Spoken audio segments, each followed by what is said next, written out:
कहानी की शुरुआत में हम आकागामी आकेमित्सु को देखते हैं, जिसके डैड उसे कह रहे होते हैं कि आकागामी, तुम्हें पता है हमारे यहाँ पे एक कहावत है, एक की जगह दो हो तो बेटर होता है और दो की जगह काफी सारे हो तो और भी अच्छा होता है। इसी वजह से मैंने फैसला किया है कि मेरे पास ज्यादा लवर्स हो तो यही अच्छा रहेगा। इसी वजह से मैं पूरी दुनिया घूमने जा रहा हूँ ताकि मैं दुनिया भर की लड़कियों को पटा सकूं।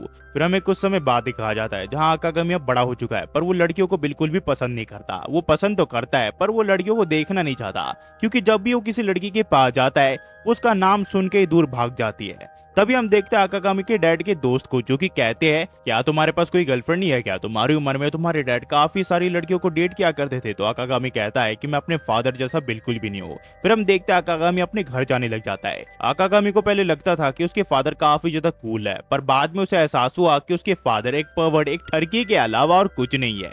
वो एक एम्बेरसमेंट है इसके ऊपर, और उन्हीं की वजह से इसकी कोई गर्लफ्रेंड नहीं बनती, ना ही कोई इससे दोस्ती करना चाहता है, क्योंकि सबको लगता है ये अपने डैड की तरह एक परवर्ट है। इसी वजह से कोई इससे दोस्ती नहीं करता। तभी हम देखते हैं एक भूसे का ढेर आकागामी के ऊपर गिर जाता है। तभी यहाँ पे एक लड़की आ जाती है जो कि आकागामी से पूछती है क्या वो ठीक तो है ना? ये कहता है कि मैं बिल्कुल ठीक हूँ। ये लड़की फिर से माफी मांगती है और कहती है कि मैं तुम्हें डॉक्टर के पास ले जाऊं, पर आकागामी कहता है इसकी कोई जरूरत नहीं है, और वो घर वापस चले जाता है। आकागामी उस लड़की को देखने के बाद बिल्कुल भी खुद पे काबू नहीं कर पा रहा होता, उसे कुछ समझ नहीं आता, और वो धीरे धीरे करके एक पर्वट बनते जाता है और अपने दोस्तों के साथ डेटिंग में जाने लग जाता है, जबकि वो पहले ऐसा बिल्कुल भी नहीं हुआ करता था। आकागामी अपने मन को बिल्कुल भी शांत नहीं करवा पा रहा होता है। इसी वजह से वो आखिर में फैसला करता है कि वो एक मॉन्ग बन जाएगा, और वो अपने कॉलेज से कुछ महीनों के लिए लीव ले लेता है और अपने मॉन्ग बनने के सफर के लिए निकल जाता है, जिसका सजेशन इसे इसके अंकल ने दिया था। आकागामी फिर अपने अंकल के बताए हुए टेम्पल के यहाँ पे आ जाता है, जहाँ पे वही लड़की से मिलती है जिसके लिए इतने दिनों से परेशान था। आकागामी यहाँ पे बेहोश हो जाता है, वो समझ नहीं पाता आखिरकार ये सब हो क्या रहा है। तभी ये लड़की एक नया ड्रेस पहन के आ जाती है और कहती है कि तुम्हारा स्वागत है,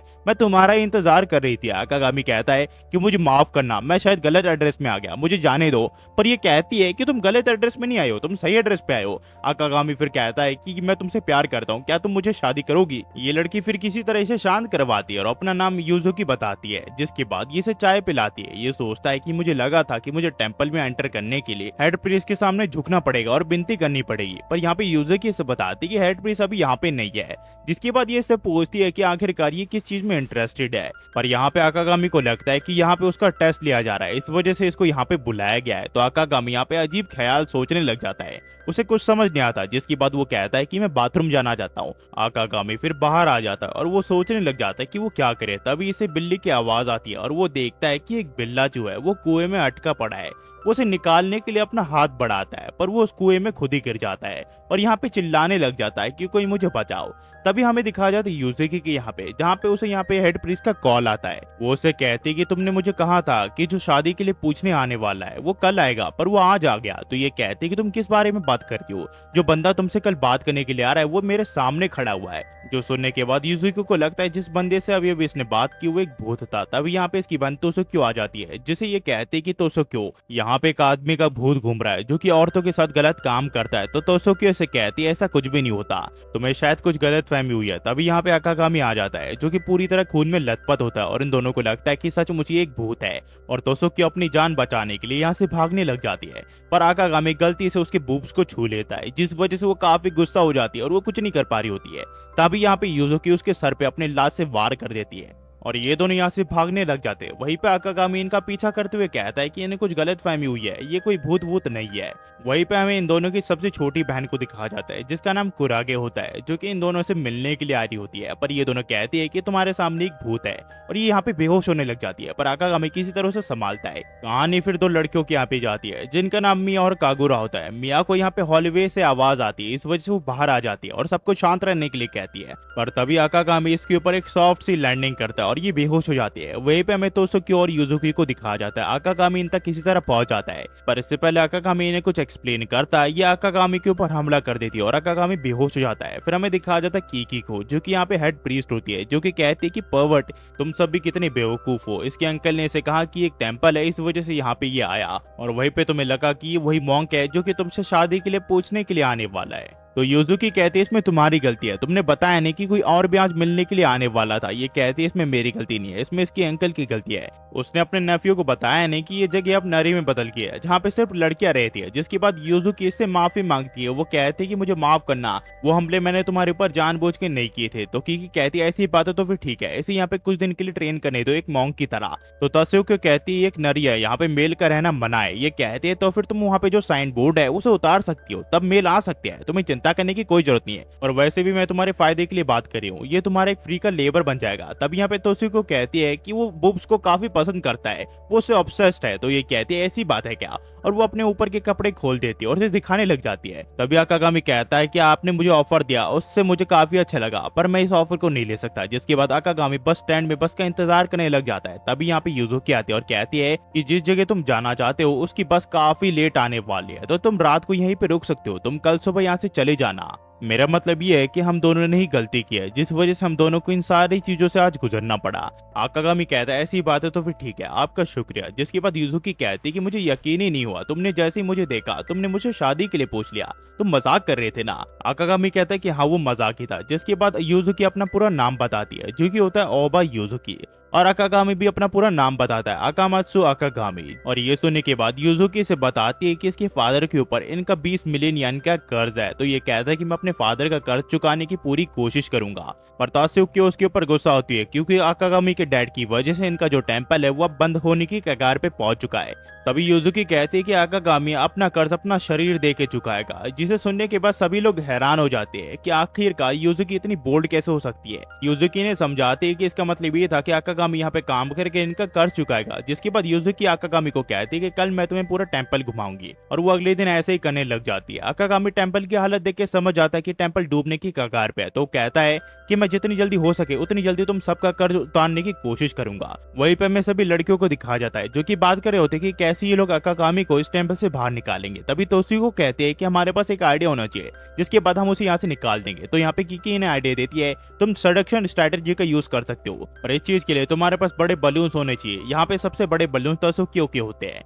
वहीं पे हमें अगले दिन आकागामी को दिखाया जाता है जो कि घर का सारा काम कर रहा होता है और साथ ही साथ खाना भी बना रहा होता है। तभी यहाँ पे यूजुकी आ जाती है जो कि नाइट ड्रेस में होती है, जिसे देखने के बाद आकागामी सिर्फ उसे ही देखता रहता है और वो उसके बलून से अपनी नजर नहीं हटा रहा होता है। और ये चीज तासुकियो नोटिस कर लेती है। हमें फिर कुछ देर बाद दिखाया जाता है जहाँ तासुकियो आकागामी का खाना टेस्ट करती है जो कि अच्छा बना होता है, पर वो चीज के लिए उसका तारीफ नहीं करती। जिसके बाद वो कहती है कि मेरे पास तुम्हारे लिए एक और काम है। आकागामी को टेम्पल में साफ सफाई करने वाले कपड़े दे देती है। उसे लगता है कि आकागामी निराश हो जाएगा, पर आकागामी उल्टा खुश हो जाता है।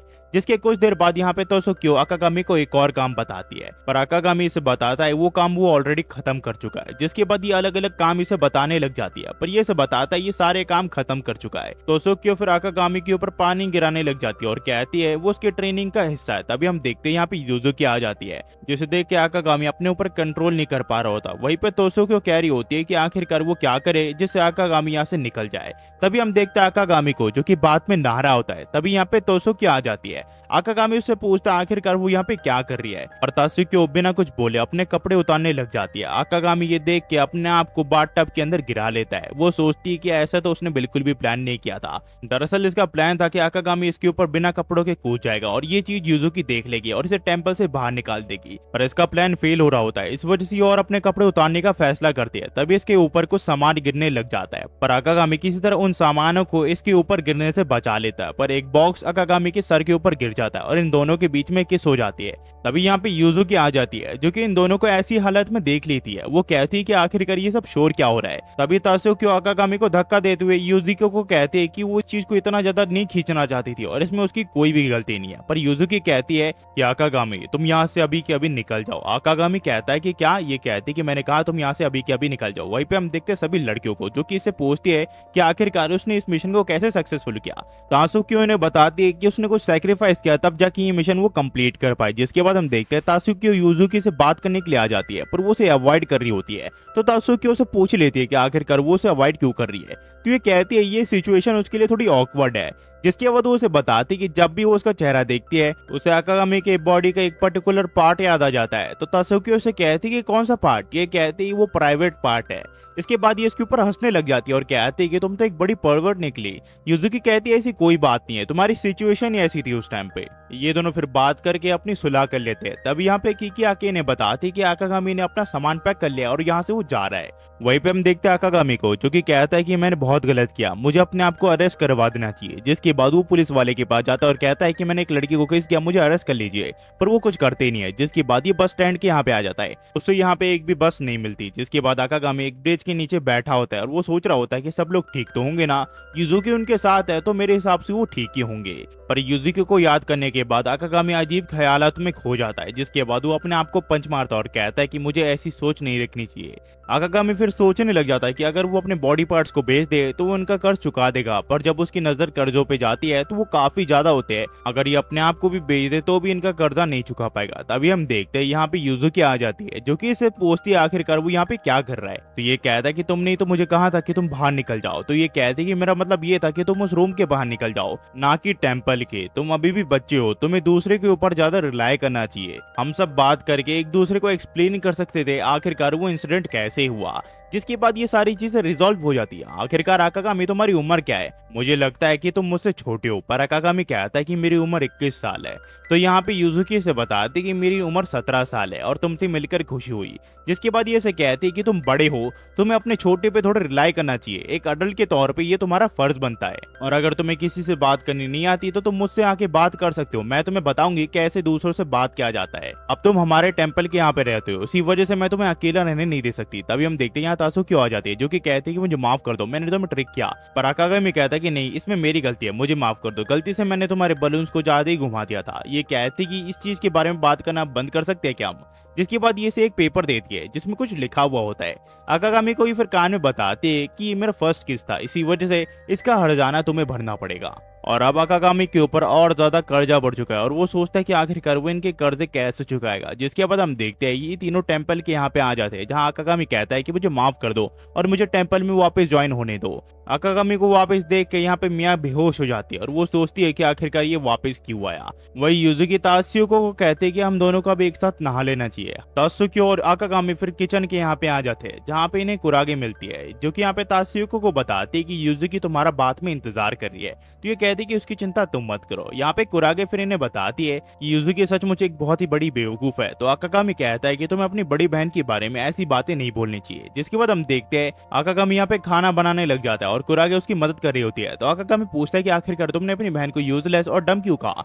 ये कहती है कि सचमुच वो यूजलेस है और वो एक परवर्ट है, वो काफी सारी उल्टी सीधी चीजें करते रहती है जो तुम्हें नहीं पता। आकागामी फिर ख्याली पुलाव पकाने लग जाता है और सोचता है कि वो युजुकी के बारे में और ज्यादा जानना चाहता है। तो कुरागे कहती है क्या तुम उन दोनों के ऊपर स्पाई करने वाले हो? ये कहता है कि ऐसा मैं बिल्कुल भी नहीं करने वाला, लड़कियों को नहाते हुए देखना बहुत ही गलत बात है। ये कहती है एक परवर्ड होना गलत बात नहीं है, इस दुनिया में काफी सारे लोग परवर्ड होते, इवन बुद्धा के भी बच्चे थे। इस दुनिया में परवर्ड भरे हुए हैं, इवन युजुकी भी एक परवर्ड है, वो किसी को बताते नहीं है पर वो बहुत ही बड़ी परवर्ड है। वो ऐसी हरकतें करते रहती है बीच बीच में, अगर तुम उसके ऊपर नजर रखोगे तो बुरा नहीं मानेगी मेरे हिसाब से। वही आकागामी सोच रहा होता है कि कुरागे काफी ज्यादा इनोसेंट है और इस चीज के बारे में बिल्कुल भी कुछ नहीं पता। तो यहाँ पे इसे समझाने की कोशिश करता है पर वो कहती है वो तो सिर्फ मजाक कर रही थी। लोगों को टीज करने का काम युजुकी का हुआ करता था, पर जब से वो टेम्पल को संभालने लगी है वो काफी ज्यादा सीरियस हो गई है। पर जब से तुम आए हो वो थोड़ी डम भी रहने लगी है। तो तुम्हारा शुक्रिया मेरी बहन को थोड़ा डम बनाने के लिए, वो तुम पे थोड़ा रिलाई कर सकती है। ये सोचता है कि कुरागे कितनी अच्छी लड़की है। और वहीं पे जो कुरागे है वो बाथ हाउस का डोर खोलने के लिए जा रही होती है, पर जैसे ही आकागामी उसे रोकने के लिए जाता है वो गलती से उस बाथ हाउस का डोर खुद ही खोल देता है और अंदर चले जाता है, जहाँ पे तोसुकी और युजुकी नहा रही होती है। वो दोनों इसे बहुत बुरी तरह मारती है। एपिसोड की शुरुआत मिया को दिखाते हुए होती है, जो कि आकागामी को कहते हैं कि आकागामी तुम्हारी वजह से ये टेम्पल काफी गंदा हो चुका है और तोसुकी और युजुकी को तुम पहले हरा चुके हो। युजुकी यहाँ पे कहते कि लगता है मिया को कुछ गलत फहमी हुई है। मिया कहते कि चिंता मत करो, मैं आकागामी को यहाँ से किसी भी हाल में निकाल के रहूंगी और अगर वो यहाँ से नहीं गया मैं उसका एक ऐसा बॉडी पार्ट काट दूंगी जिसके लिए वो जिंदगी भर पछताता रहेगा। हमें फिर अगले दिन दिखाया जाता है जहाँ युजुकी, तासुकी और कुरागे किसी काम से बाहर जा रही होती है। तो यूजुकी यहाँ पे आकागामी को कहती है कि आकागामी तुम हिम्मत से काम लेना, तुम मिया के दोस्त बन जाओगे। वहीं पे हम देखते हैं मिया को, जो कि आकागामी को यहाँ पे चैलेंज करने के लिए आ चुकी होती है, पर आकागामी कहता है कि ये करना जरूरी है क्या। तो मिया कहती है कि भूलो मत तुमने मेरे साथ क्या किया था, तुम्हें तुम्हारे क्राइम्स के लिए सजा मिल के रहेगी। जिसके बाद यहाँ पे इन दोनों के बीच में कटाना की फाइट शुरू हो जाती है, जहाँ पे मिया काफी ज्यादा एक्सपर्ट होती है इसमें। इसी वजह से वो आकागामी को कुछ बाल काट देती है, जिसे देख के आकागामी यहाँ पे बेहोश हो जाता है और वो कहता है कि मैं इसके लिए बिल्कुल भी रेडी नहीं था। पर आकागामी फिर सोचता है कि नहीं, मैं इसे हार नहीं सकता। जिसके बाद वो अपना स्पेशल मूव यहाँ पे करने लग जाता है और कटाना को अपने हाथ से पकड़ने लग जाता है। पर तभी कागुरे यहाँ पे मिया के चेस्ट के ऊपर जो बैंडेज बंधे हुए होते हैं उन्हें खोल देती है और आकागामी के हाथ सीधे मिया के बलून्स पे जाते हैं और मिया इस गेम को हार जाती है। और चैलेंज के अनुसार मिया को कुछ चीजें करनी पड़ेगी जो कि आकागामी करेगा। इन लोगों ने ये चैलेंज देने से पहले ही डिसाइड कर रखा था।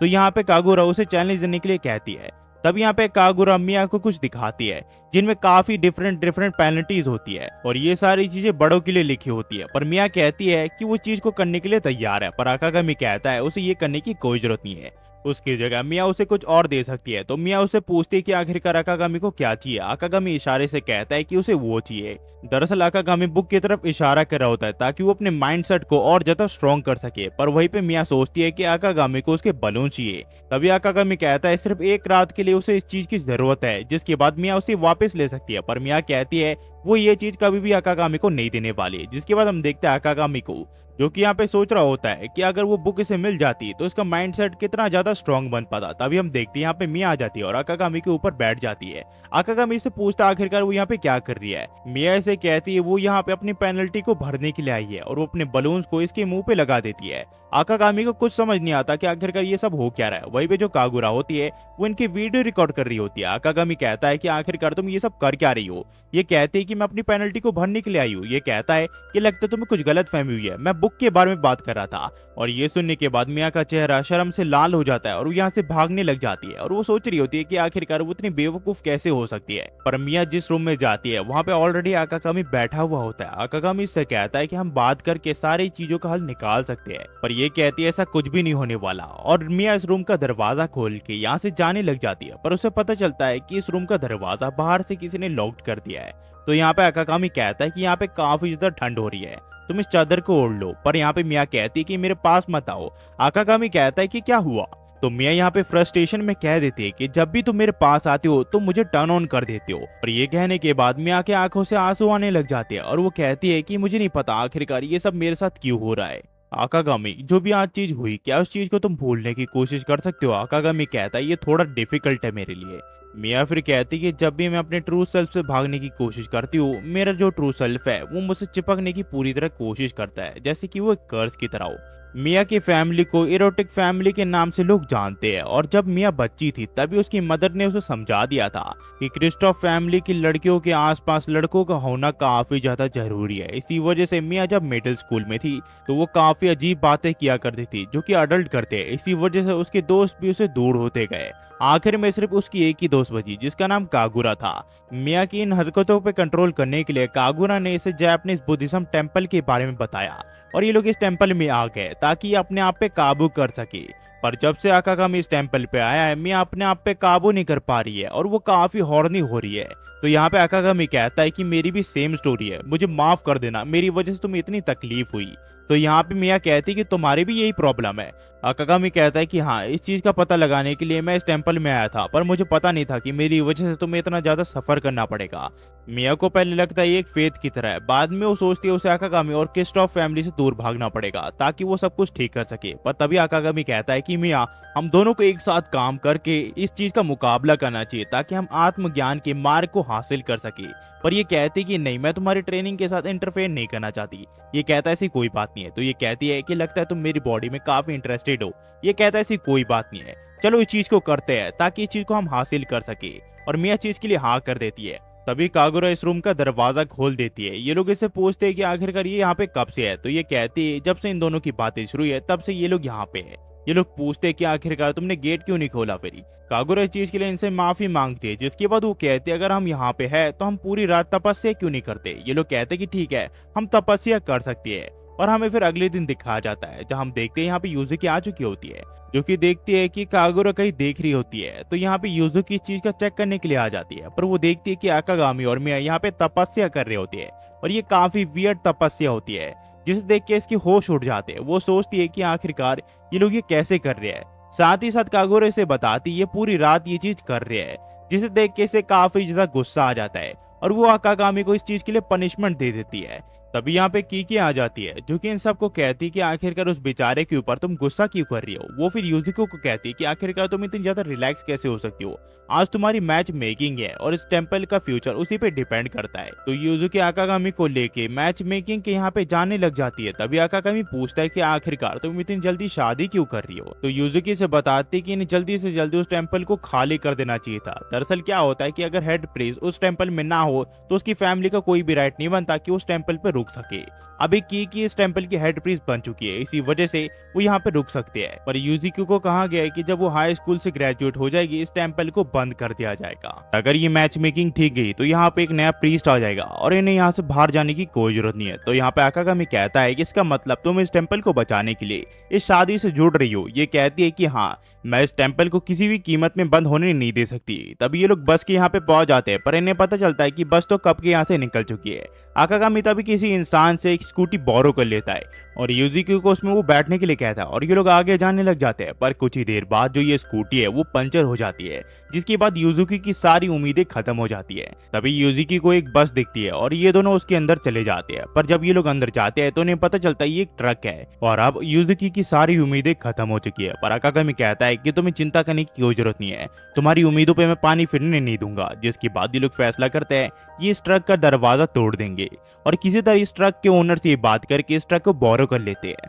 और उस टेम्पल की तरफ बढ़ जाते हैं। कुछ देर का सफर तय करने के बाद ये लोग उस टेम्पल तक पहुंच जाते हैं जहाँ पे यूजुकी की मीटिंग है। पर इस ट्रक का यहाँ पे एक्सीडेंट हो जाता है, पर यूजुकी यहाँ पे टाइम पे पहुंच जाती है। यहाँ पे फिर एक नन आ जाती है जो कि आकागामी को कहती है कि लगता है तुम टेम्पल के लिए काम करते हो, चलो मेरे साथ आओ, तुम्हें बैकयार्ड को साफ करना पड़ेगा। वहीं पे हम देखते हैं यूजुकी को, जिसकी मीटिंग शुरू हो जाती है और जिस पर्सन से इसकी मीटिंग होती है उसका नाम कीजो हुन होता है। वो कहता है कि तुमसे मिलकर खुशी हुई। यूजुकी कहती है कि हाँ, आपसे मिलकर भी मुझे काफी अच्छा लगा। जिसके बाद कीजो इससे पूछता है कि आखिरकार तुमने मैच मेकिंग को क्यों चुना, क्योंकि अभी तुम काफी ज्यादा जवान हो। तो ये कहती है मिजुकी टेम्पल और उसके लोगों से काफी ज्यादा प्यार करती है, वहाँ के लोग अभी भी इसे कहीं ना कहीं से सपोर्ट कर ही रहे होंगे। तभी इसकी नजर आकागामी पे जाती है, जो कि यहाँ पे साफ सफाई कर रहा होता है। यहाँ पे यूजुकी सोचती है कि आखिरकार ये यहाँ पे क्या कर रहा है। वहीं पे आकागामी सोच रहा होता है कि मैं यूजुकी को किसी दूसरे आदमी के साथ नहीं देख सकता, की फिगर दे के कोई भी आम आदमी उसके साथ अजीब हरकत करने की कोशिश कर सकता है। और आकागामी यहाँ पे अजीब ख्यालातों में डूब जाता है और इस वजह से वो अपने आप को पंच भी मारता है। यहाँ पे इस चीज को देख के यूजुकी थोड़ी नर्वस हो जाती है। कीजो इससे कहता है कि लगता है तुम थोड़ी नर्वस लग रही हो। ये कहती है ऐसी कोई बात नहीं है। जिसकी बात आकागामी को इशारा से कहती है कि यहाँ से निकल जाओ। तभी आकागामी को एक नन बुलाती है जो कि इसे यहाँ पे लेके आई थी और वो इन दोनों के बीच में आकागामी को बैठा देती है। दरअसल यहाँ पे मैच में कराया नहीं होता, इसी वजह से आकागामी को इन दोनों के बीच में बैठा दिया होता है। आकागामी यहाँ पे यूजुकी से माफी मांगता है। वो कहता है ऐसा मेरा कोई इरादा नहीं था। आकागामी फिर यूजुकी को अपना इंट्रोडक्शन देने के लिए कहता है और साथ ही साथ योजी को भी। योजी कहता है कि मुझे मूवीज देखना पसंद है और मैं अकेले जाते रहता हूँ, पर एक साथ जाना मूवी देखने के लिए वो काफी मजेदार होगा।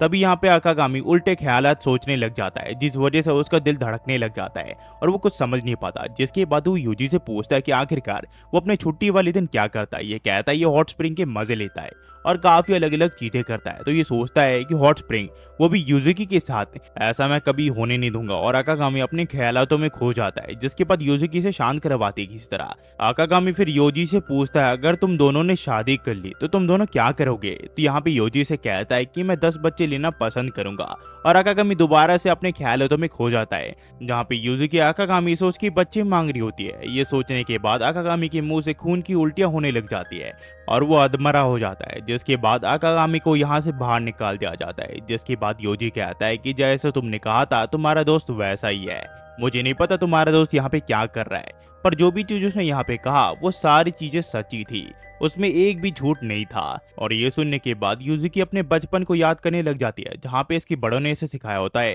कि किसी को भी कभी भी झूठ मत बोलो अगर तुम सच्चा काम करने जा रहे हो। इसी वजह से यूजुकी सोचती है कि वो योजी को सारी चीज सच बता देगी और वो कहती है कि वो शादी को नहीं करना चाहती है। दरअसल कीकी ने इसे कहा होता है कि उसे क्वालिफाइड मैन ढूंढना पड़ेगा जो कि इस टेम्पल का हेड प्रीस्ट बन जाए। अगर वो ना करना चाहे तो वो उसे सड्यूस कर सकती है, जिसके बाद ये लोग एक बार एंगेज हो गए तो 3 साल के बाद वो चीज को ब्रेक कर सकती है क्योंकि ये नन बन जाएगी 3 साल के बाद। पर अगर वो आदमी इसे पसंद आ गया तो ये लोग आगे जाके शादी भी कर सकते हैं। तो युजुकी कहती है कि अगर सीधे शब्दों में कहूँ तो मुझे तुम्हारी मदद चाहिए ताकि मैं इस टेम्पल को ओपन रख सकूं। जिसके बाद युजुकी से माफी मांगती है ऐसी हरकत करने के लिए। तो योजी कहता है कि तुम स्ट्रेट फॉरवर्ड पर्सन हो, वो मुझे काफी अच्छा लगा और मुझे पता है कि मिजुकी टेम्पल काफी ज्यादा कर्जे में डूबा हुआ है और उस टेम्पल को खास करके रिपेयर की काफी ज्यादा जरूरत है। तुम अपने आप को नहीं संभाल पाती, तुम दूसरों को कैसे संभालोगी? तुम्हें लगता है तुम इस टेम्पल को ठीक करवा सकती हो? इस टेम्पल को ओपन रखने से ना तुम्हें ना ही तुम्हारे दोस्तों को इस चीज से खुशी होगी। मिजुकी टेम्पल को प्रोटेक्ट करने का कोई फायदा नहीं है। पर युजुकी कहती कि फिर भी मैं इस टेम्पल को टेक ओवर करना चाहूंगी, मैं इस टेम्पल को किसी भी हाल में प्रोटेक्ट करना चाहती हूँ। तभी यहाँ पे अकागामी कहता है कि लगता है मुझे अपना डेबिट को जल्दी क्लियर करना पड़ेगा, उसके लिए मैं अपने बॉडी पार्ट को भेज दूंगा। पर युजुकी कहती है तुम्हें ये सब करने की कोई जरूरत नहीं है। जिसके बाद अकागामी इसके सामने गिर जाता है और कहता है कि प्लीज इस मीटिंग को एक और चांस दे दीजिए, इन सब का मेरे ऊपर काफी ज्यादा कर्जा है, मैं इस टेम्पल को बंद होने नहीं दे सकता। तो युजी कहता है कि अगर वो टेम्पल एक बार बंद हो गया तो तुम्हें इन्हें पैसे लौटाने की कोई जरूरत नहीं पड़ेगी, जिसके बाद तुम फ्री हो जाओगे और आज की मीटिंग के लिए मेरे हिसाब से इतना काफी है। तभी अकागामी कहता है कि इस टेम्पल और युजुकी ने मेरी जान काफी बार बचाई है, इसी वजह से मैं चाहता हूँ कि इस टेम्पल को आप एक और बार मौका दे के देखिए। तभी कोजी कहता है कि उस टेम्पल को रिपेयर की काफी ज्यादा जरूरत है और युजुकी उसे अकेले नहीं कर सकती। ऐसी हालत में तुम क्या करोगे? अगर वो कहीं गिर गई, उसे चोट लगी और वो जिंदगी भर चल नहीं पाई और वो चीज को कभी कर ही नहीं पाई तो तुम क्या करोगे? अकागामी कहता है कि मैं उसे सपोर्ट करूंगा। तो कोजी कहता है ऐसी बात तो फिर ठीक है, क्या तुम उसके साथ अपनी पूरी लाइफ बिता के युजुकी को खुश रख पाओगे? तो अकागामी कहता है कि हाँ, मैं मेहनत करके युजुकी को किसी भी हाल में खुश रखूंगा। जिसके बाद योजी पूछता है क्या तुम उसके साथ हमेशा रहोगे जब वो बीमार होगी, जब उसकी तबीयत खराब होगी?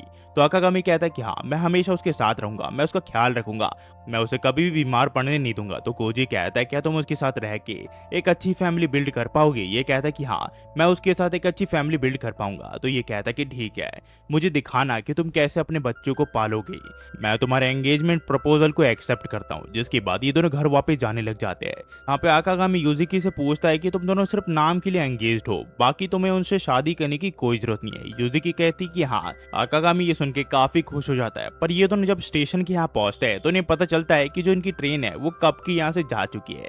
ये दोनों फिर जब स्टेशन के बाहर निकलते हैं तो इन्हें एक लव होटल दिखता है। यहाँ पे अकागामी सोचता है कि ऐसा बिल्कुल भी नहीं हो सकता कि युजुकी से कहे कि ये दोनों लव होटल में रुक सकते हैं। तभी युजुकी से कहते कि हम दोनों को वहाँ पे रुक जाना चाहिए आज के लिए, क्योंकि वो होटल काफी ज्यादा सस्ता लग रहा है। जिसके बाद ये होटल के रूम के यहाँ पे आ जाते हैं, जहाँ पे अकागामी को काफी विचित्र चीजें दिखती है। यहाँ पे उसे एक मैगजीन भी दिखती है जहाँ पे काफी अजीब अजीब लड़कियों की फोटो लगी होती है और काफी अलग अलग ड्रेस में। ये युजुकी को उस ड्रेस में इमेजिन करने लग जाता है। जिसके बाद ये उस मैगजीन को दूर फेंक देता है और कहता है कि मुझे ये डिजायर पसंद नहीं है बिल्कुल भी। यहाँ पे फिर युजुकी कहती है कि लगता है हमें शावर ले लेना चाहिए। अकागामी पहले शावर लेने के लिए जाता है और वो सोचता है कि युजुकी ऐसी हरकत कभी भी नहीं कर सकती। वहीं पे हम देखते हैं युजुकी को, जो कि काफी अजीब चीजें देख रही होती है और उसका चेहरा शर्म से लाल हो जाता है। कुछ ही देर बाद यहाँ पे अकागामी आ जाता है। जिसके बाद यहाँ पे युजुकी नहाने के लिए चली जाती है। अकागामी जब टीवी खोल के देखता है तो उसके सामने वही विचित्र चीजें आ जाती है। वो सोचता है क्या युजुकी इस चीज को देख रही थी क्या? अकागामी फिर कंफ्यूज हो जाता है, क्या उसे बुद्धा बन के एकदम शांत रहना चाहिए या फिर उसे एक राक्षस बन के युजुकी को खा लेना चाहिए? उसे कुछ भी समझ नहीं आता। वहीं पे हम देखते हैं युजुकी को, जो कि यहाँ पे नहा रही होती है। युजुकी ने जो चीज अभी देख ली होती है उससे वो काफी ज्यादा एक्साइटेड हो चुकी होती है। यहाँ पे ये सोचती है कि अगर अकागामी इसके साथ कुछ एम्बैरेसिंग चीज करने की कोशिश करे तो ये क्या करेगी, क्या उसे सचमुच अकागामी के साथ ये चीज करनी चाहिए? पर जब ये बाहर आती है तो देखती है कि अकागामी ने खुद को जंजीर से बांध लिया होता है और अकागामी से कह रहा होता है कि चिंता मत करो युजुकी, मैं अपने आप को तुम्हें हार्म पहुंचाने का बिल्कुल भी मौका नहीं देने वाला। जिसके बाद युजुकी इसकी आंखों में पट्टी बांध देती है और यहाँ से चली जाती है और बेड पे जाके सो जाती है। हमें फिर अगले दिन दिखाया जाता है जहाँ पे ये दोनों घर वापस आ जाते हैं, जहाँ पे तासक्यो को ये सारी चीजें बता देते हैं कि कल क्या हुआ। ये दोनों जब स्कूल जा रहे होते हैं तो तासक्यो कहती है कि तुम दोनों की ट्रेन मिस हो गई और तुम दोनों को एक होटल में रुकना पड़ा, पर तुम दोनों के बीच में कुछ नहीं हुआ। युजुकी कहती कि हाँ, हम दोनों के बीच में कुछ नहीं हुआ।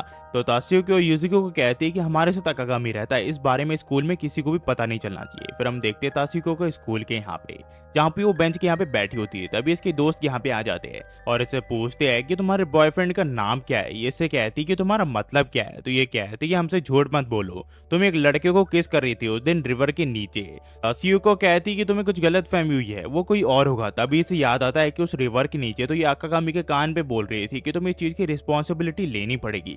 ये समझ जाती है जब ये चीज उसके कान में ये बोल रही थी, इसके दोस्तों ने इसे देख लिया और समझा कि ये उसको किस कर रही थी। जिसके बाद ये से कहती है कि वहां पे ऐसा कुछ भी नहीं हुआ था। तो इसके दोस्त से कहते हैं कि तुमने सचमुच उसे किस किया था। तासुयुको कहती है ऐसा कुछ भी नहीं है। जिसके बाद ये से बताती है कि तुम्हारी सिस्टर और तुम यहाँ पे काफी ज्यादा पॉपुलर हो पूरे स्कूल में। तुम्हारी सिस्टर को तो हर कोई पटाना चाहता है और वो काफी ज्यादा फेमस है स्कूल में, और तुम एक चीज के लिए काफी ज्यादा फेमस हो जो कि है तुम्हारे बलून्स। यहाँ पे ये सोचती है कि इसके दोस्त सचमुच काफी ज्यादा पागल हो चुके हैं और अगर इन दोनों ने आकागामी को देख लिया तो चीजें और ज्यादा बिगड़ जाएगी। तभी इसकी नजर आकागामी पर पड़ती है जो कि इसकी क्लास के नीचे होता है। ये सोचती है कि आखिरकार आकागामी यहाँ पे क्या कर रहा है। ये अपने क्लास के पर्दे नीचे कर देती है। जिसके बाद ये दोबारा से आकागामी को देखने का फैसला करती है और जब तासुयुको ध्यान से देखती है तो आकागामी उसी का लंच लाया होता है, जिसे देख के ये काफी शौक में चली जाती है। वो सोचती कि नहीं, ऐसा मैं होने नहीं दे सकती। वहीं पे हम देखते हैं आकागामी को जो कि कुछ बच्चों से पूछ रहा होता है कि आखिरकार तासुयुको किस क्लासरूम में पढ़ती है। तब यहाँ पे पीछे से तासुयुको आ जाती है जो कि उसके गर्दन पे वार करके उसे बेहोश कर देती है। जब आकागामी को होश आता है तो तासुयुको उसके सामने होती है।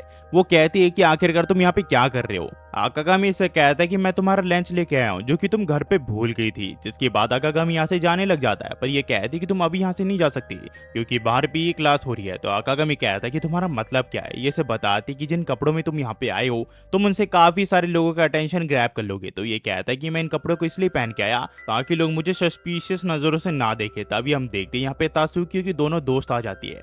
यहाँ पे आकागामी गायब हो जाता है तो ये लोग इसे पूछते हैं तुम ठीक तो हो ना। ये कहती है कि हाँ मैं बिल्कुल ठीक हूँ।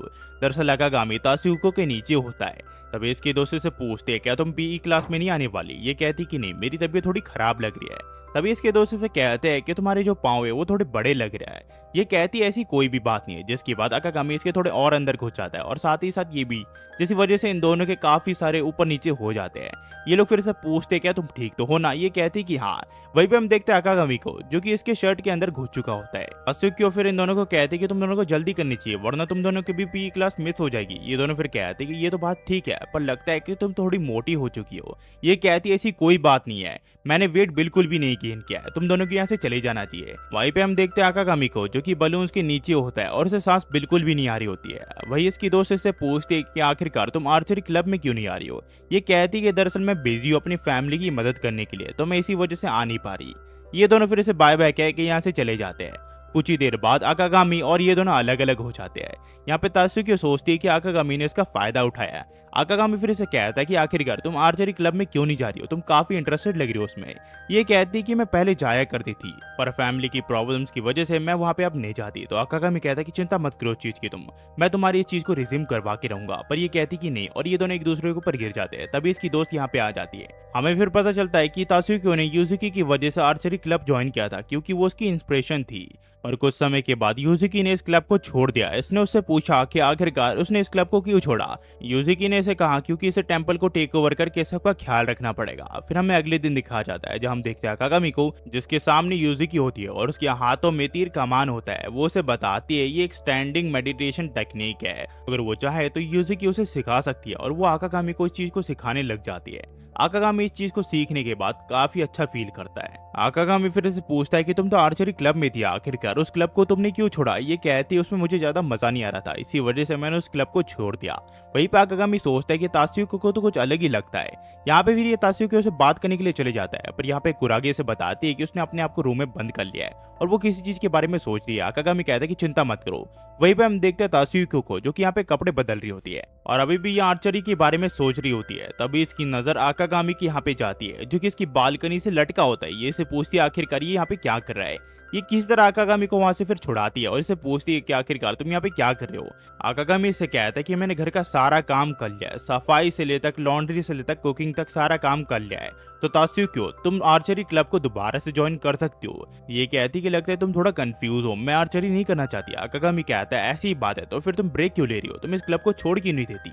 ये कहती कि सवाल का जवाब मेरे पास नहीं है, मैं कुछ देर के लिए बाहर घूमने के लिए जा रही हूँ। तासुयुको फिर बाहर चलते चलते सोच रही होती है कि आखिरकार आकागामी इस चीज के बारे में चिंता क्यों कर रहा है। पर ये देखती है चलते चलते आर्चरी क्लब के यहाँ पे आ चुकी होती है तो ये अंदर जाने का फैसला करती है।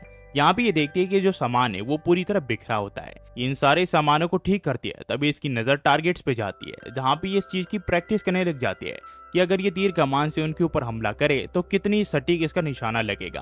तभी ये देखती है कि आकागामी इसके पीछे होता है और ये यहाँ से भागने लग जाती है। आकागामी उसका पीछा करके इसके साथ भागता है। ये दोनों फिर एक जगह रुक जाते हैं, जहाँ पे आकागामी इससे पूछता है कि लगता है तुम काफी मजे करती हो आर्चरी क्लब में, तो फिर तुम यहाँ पे डेली क्यों नहीं आती। तात्सुकी कहती है ऐसा बिल्कुल भी नहीं है, उसे यहाँ पे बिल्कुल भी मजा नहीं आ रहा। यूजुकी की वजह से इसने इस क्लब को ज्वाइन किया था और उसके अलावा कुछ भी नहीं है। और वहीं पे जो यूजुकी है वो इस क्लब को अब छोड़ चुकी है और वो पूरी कोशिश कर रही है ताकि वो टेम्पल को बचा सके। तो ये कैसी चीज के मजे ले सकती है। वहीं पे जबकि यूजुकी पूरी मेहनत कर रही है टेम्पल को बचाने के लिए। आकागामी इसे कहता है कि लगता है उसे ये लगता है कि यूजुकी ने इस क्लब को इसलिए छोड़ा ताकि वो इस टेम्पल को बचा सके, पर ऐसा बिल्कुल भी नहीं है। जिसके बाद वो इसे अपने साथ टेम्पल के यहाँ पे ले आता है, जहाँ पे हम देखते हैं यूजुकी यहाँ पे आर्चरी की प्रैक्टिस कर रही होती है। यहाँ पे आकागामी से कहता है कि तुम्हें अब यूजुकी का असली रूप दिखेगा कि वो कितना सफर कर रही है। वहीं पे हम देखते हैं यूजुकी को जैसे ही वो तीर को अपने कमान से छोड़ती है वो तीर नीचे गिर जाता है और वो कहता है कि यही यूजुकी का असली रूप है। वो तीर कमान में बिल्कुल कच्ची है, इसी वजह से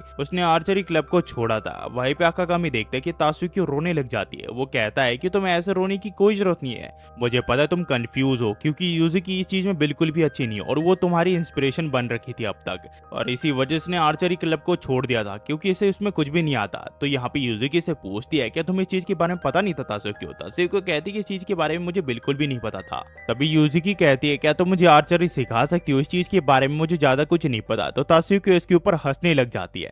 तात्सुकी अब समझ चुकी होती है कि यूजुकी ने इसे स्माइल करके कहा था कि वो टेम्पल को टेक ओवर करने वाली है। वहीं पे हम देखते हैं यहाँ पे तात्सुकी को जो कि यहाँ पे बाथरूम में जा रही होती है। तभी ये देखते हैं यहाँ पे जो आकागामी है वो ड्रेस चेंज कर रहा होता है। तात्सुकी को फिर उस रूम का गेट बंद कर देती है। आकागामी कहता है कि मैं अभी भी कपड़े चेंज कर रहा हूँ। तात्सुकी फिर इसे कहती है कि दरअसल मैंने फैसला किया है कि मैं आर्चरी क्लब में वापस लौट जाऊंगी।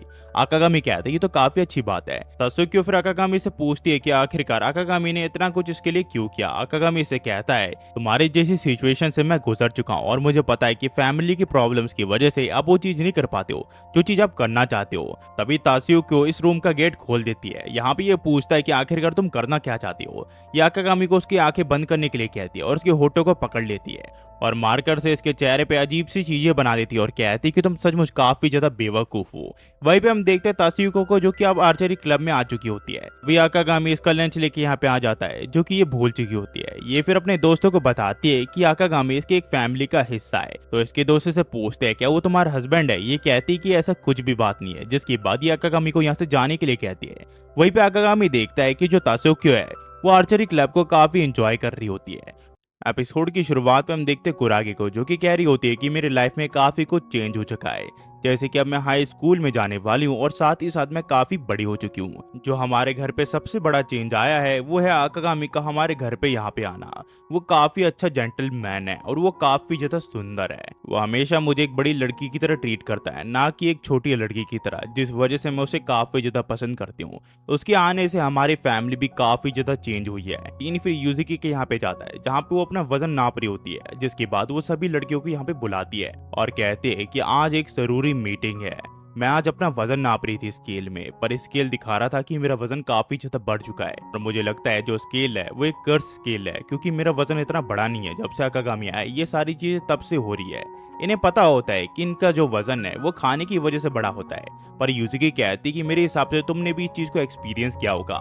ये सारी लड़कियां कहती है कि हाँ हम सब ने इस चीज को एक्सपीरियंस किया है। तब यहाँ पे मिया कहती है कि मेरे पास एक आइडिया है। ये लोग कहते हैं कि बताओ। मिया कहती है अगर ये स्केल कर्स्ड है तो हमें एक नया स्केल खरीद लेना चाहिए। ये लोग कहते हैं कि हम यहाँ पे सीरियस बात कर रहे हैं मिया, तुम बेवकूफों के जैसे बात करी हो, तुम्हें थोड़ा सीरियस हो जाना चाहिए। तो मिया कहती है मेरे पास एक और सजेशन है, हमें हेल्दी फूड में शिफ्ट हो जाना चाहिए जैसे कि चिकन, फिश और वेजिटेबल्स। ये लोग कहते हैं हम उसमें शिफ्ट नहीं हो सकते, वो काफी ज्यादा महंगा होता है। तो तात्सुकी को कहती है हमारे पास सिर्फ एक ही उपाय है, हमें एक्सरसाइज करनी पड़ेगी। यूजुकी कहती है कि मुझे लगा ही था ये सारी चीजें इस पे ही रुकेगी आके। ये लोग कहते हैं कि हाँ, जिसके बाद हम देखते हैं अगले दिन ये सब एक्सरसाइज करने लग जाते हैं। एक्सरसाइज की जगह ये काफी अजीब चीजें होती है, पर ये लोग एक्सरसाइज करना रोकते नहीं है। पर शाम तक इनकी हालत पतली हो जाती है। ये लोग सोचते हैं कि आखिरकार हम इस चीज को कैसे हैंडल करेंगे। यहाँ पे ये लोग फिर डाइटिंग के बारे में सोचते हैं। यूजुकी कहती कि हाँ, डाइटिंग ही हमें करना पड़ेगा वरना हम अपना वजन घटा नहीं पाएंगे। तभी यहाँ पे ताशियो को कहती है कि अगर आकागामी को पता चल गया कि हम डाइट कर रहे हैं तो काफी बड़ी प्रॉब्लम आ जाएगी। यूजुकी कहती कि हाँ, ये तुमने बिल्कुल सही कहा, जो भी हमें टेम्पल में मिलता है वो सब चीजें हम खा लेते हैं। तभी यहाँ पे ताशियो को कहती है कि अगर आकागामी को इसके बारे में पता चल गया तो ये थोड़ा एम्बैरेसिंग होगा और ये यहाँ पे शर्माने लग जाते हैं। तो ये लोग कहते हैं तुम काफी ज्यादा फ्लर्टी बन रही हो, तुम्हें आकागामी से शादी कर लेनी चाहिए। तो कुरागे कहती है एकदम बढ़िया आइडिया, अगर तुम मुझसे शादी कर लोगी तो उसका खाना मुझे डेली खाने को मिलेगा और उसका खाना काफी ज्यादा डिलीशियस होता है। ये कहती है कि तुम क्या बात कर रही हो, तुम खाने के लिए अपनी बहन को कुर्बान कर दोगी। कुरागे कहती है तो आम सी बात है, यूजुकी भी एंगेज्ड है ताकि वो टेम्पल को बचा सके। तो ताशियो को कहती है ऐसी बात है तो फिर तुम प्रॉब्लम खुद सॉल्व कर सकती हो, तुम आकागामी से शादी कर लो। तो ये कहती कि ठीक है, मैं आकागामी को सेड्यूस करने के लिए जा रही हूँ। ये लोग फिर उसे रोकते हैं और कहते कि तुम ऐसी चीज नहीं कर सकती हो। यूजुकी फिर इन सबको कहती कि जो आकागामी खाना बनाता है वो वेजिटेरियन होता है और वो काफी लो कैलोरीज वाला होता है। तो यहाँ पे ताशियो को कहती कि हाँ, हम सिर्फ बड़े हो रहे हैं, इसी वजह से हमें लग रहा है कि हमारा वजन बढ़ रहा है। यहाँ पे आकागामी आ जाता है जो कि कहता है कि मुझे माफ करना, मैंने तुम्हें इतना ज्यादा वेट करवाया। मैंने यहाँ पे जापानीज स्वीट्स बनाई है जो कि काफी ज्यादा डिलीशियस लग रहा है। ये लोग कहते हैं कि आकागामी तुम ये क्या बना के ले आ चुके हो। जिसके बाद हमें आखिर में दिखाया जाता है जो यहाँ पे वेट नापने वाला स्केल होता है वो बंद हो चुका होता है बिल्कुल। सीन फिर कुरागे के यहाँ पे जाता है जो कि लिख रही होती है कि आकागामी ने जो खाना आज बनाया था वो काफी ज्यादा डिलीशियस था, काश ऐसा होता कि आकागामी जिंदगी भर के लिए यहाँ पे रुक पाता। वहीं पे हम देखते हैं अगले दिन आकागामी को जो कि यहाँ पे सुबह सुबह खाना बना रहा होता है। तो यहाँ पे यूजुकी आ जाती है जो कि इसे कहती है कि वो खाने में रेडिश और पिकल ऐड कर सकता है। तो ये कहता है कि ठीक है, मैं इस चीज को उसमें ऐड कर दूंगा। इस चीज के लिए यूजुकी इसका शुक्रिया करती है, जिसके बाद यूजुकी पिकैक्स को लेके यहाँ पे जाने लग जाती है। ये देख के आकागामी सोचता है कि कहीं वो इसे मारने का तो प्लान नहीं बना रही है। जिसके बाद आकागामी गेट के यहाँ पे जाता है जहाँ पे वो देखता है यूजुकी यहाँ पे किसी को मारने का प्लान बना रही होती है। आकागामी को लगता है कि यूजुकी को किसी तरह से इसने उदास कर दिया जिस वजह से वो इसे मारने का प्लान बना रही है। इसी वजह से ये अच्छा खाना बनाने का फैसला करता है ताकि यूजुकी का जो मूड है वो हल्का कर सके। इस वजह से ये काफी अच्छा खाना बनाता है और सभी लड़कियों को काफी पसंद आता है। पर जब यूजुकी आती है वो खाना खाने लग जाती है पर वो बिल्कुल भी रिएक्ट नहीं करती और काफी अजीब रिएक्शन दे रही होती है। आकागामी समझ जाता है कि उसका मरने का टाइम जल्दी ही आने वाला है, इस वजह से उस चीज की तैयारी करने लग जाता है। और आकागामी हॉलवे पे चलते हुए सोचने लग जाता है कि यूजुकी इसे कब बताएगी इसका मरने वाला दिन कब है। तभी आकागामी यूजुकी को हॉलवे पे पड़ा हुआ देखता है। वो कहता है कि मेरा मरने वाला दिन कब है, मुझे डेट बता दो। यूजुकी कहती है तुम क्या कह रहे हो। तभी इसके पीछे कीकी आ जाती है जो कि कहती है कि मैंने तुम्हें रुकने के लिए नहीं कहा है और वो उसके पैर में गुदगुदी करने लग जाते हैं जिससे उसे काफी ज्यादा गुस्सा आता है। वहीं पे हम देखते हैं आकागामी को जो कि अपने आप को पंच मारता है क्योंकि यहाँ पे यूजुकी काफी अजीब आवाज निकाल रही होती है और आकागामी खुद पे कंट्रोल नहीं कर पा रहा होता है। कीकी फिर आकागामी को बताती कि दरअसल यूजुकी टेंजू की प्रैक्टिस कर रही है। इस चीज से हर किसी को गुजरना पड़ता है अगर वो हेड प्रीस्ट बनना चाहता है तो, जिसका फर्स्ट स्टेप ये है कि आपको हेड प्रीस्ट के सामने झुकना पड़ेगा ताकि आपको वो प्रीस्ट की तरह एक्सेप्ट करके इस टेंपल में जगह दे रहने की। यूजुकी इसमें अभी काफी ज्यादा कच्ची है। यहाँ पे आकागामी समझ जाता है कि वो सुबह सुबह इस चीज की प्रैक्टिस कर रही थी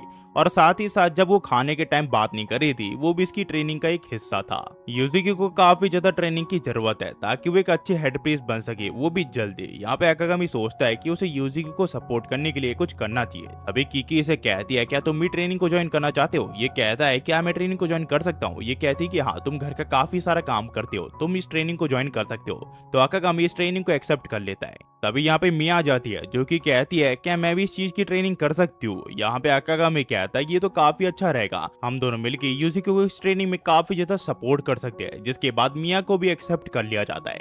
हमें फिर शाम को दिखाया जाता है जहां हम देखते हैं ताशिको को जो कि कहती है तुम दोनों यूजुकी के साथ ट्रेनिंग कर रहे हो, ये तो काफी अच्छी बात है और तुम कीकी के स्टूडेंट भी बन चुके हो। ये कहते हैं कि हाँ। ताशिको फिर कहती कि तोकुदो इतना आसान नहीं होने वाला, वो सबसे डिफिकल्ट पार्ट है इस ट्रेनिंग का। ये लोग कहते कि तोकुदो तुम्हारा मतलब क्या है। इन दोनों को इस चीज के बारे में कुछ नहीं पता होता। जिसके बाद ये लोग कीकी के पास जाते हैं। कीकी कहती कि मुझे माफ करना, मैं भूल गई थी इस चीज को तुम्हें एक्सप्लेन करना। तोकुदो दरअसल इस ट्रेनिंग का दूसरा हिस्सा है जहाँ पे आपको हेड प्रीस्ट को मनाना पड़ता है कि आप एक प्रीस्ट बनने के काबिल हो, आपको इस चीज में काफी कुछ करना पड़ता है। तभी आकागामी कहता है क्या मैं अब तक एक प्रीस्ट नहीं बनाओ। तो यहाँ पे कीकी कहती कि नहीं, तुम सिर्फ टेंपल में रह रहे हो, तुम अब तक एक प्रीस्ट नहीं बने हो क्योंकि तुमने उस चीज का कुछ भी नहीं किया।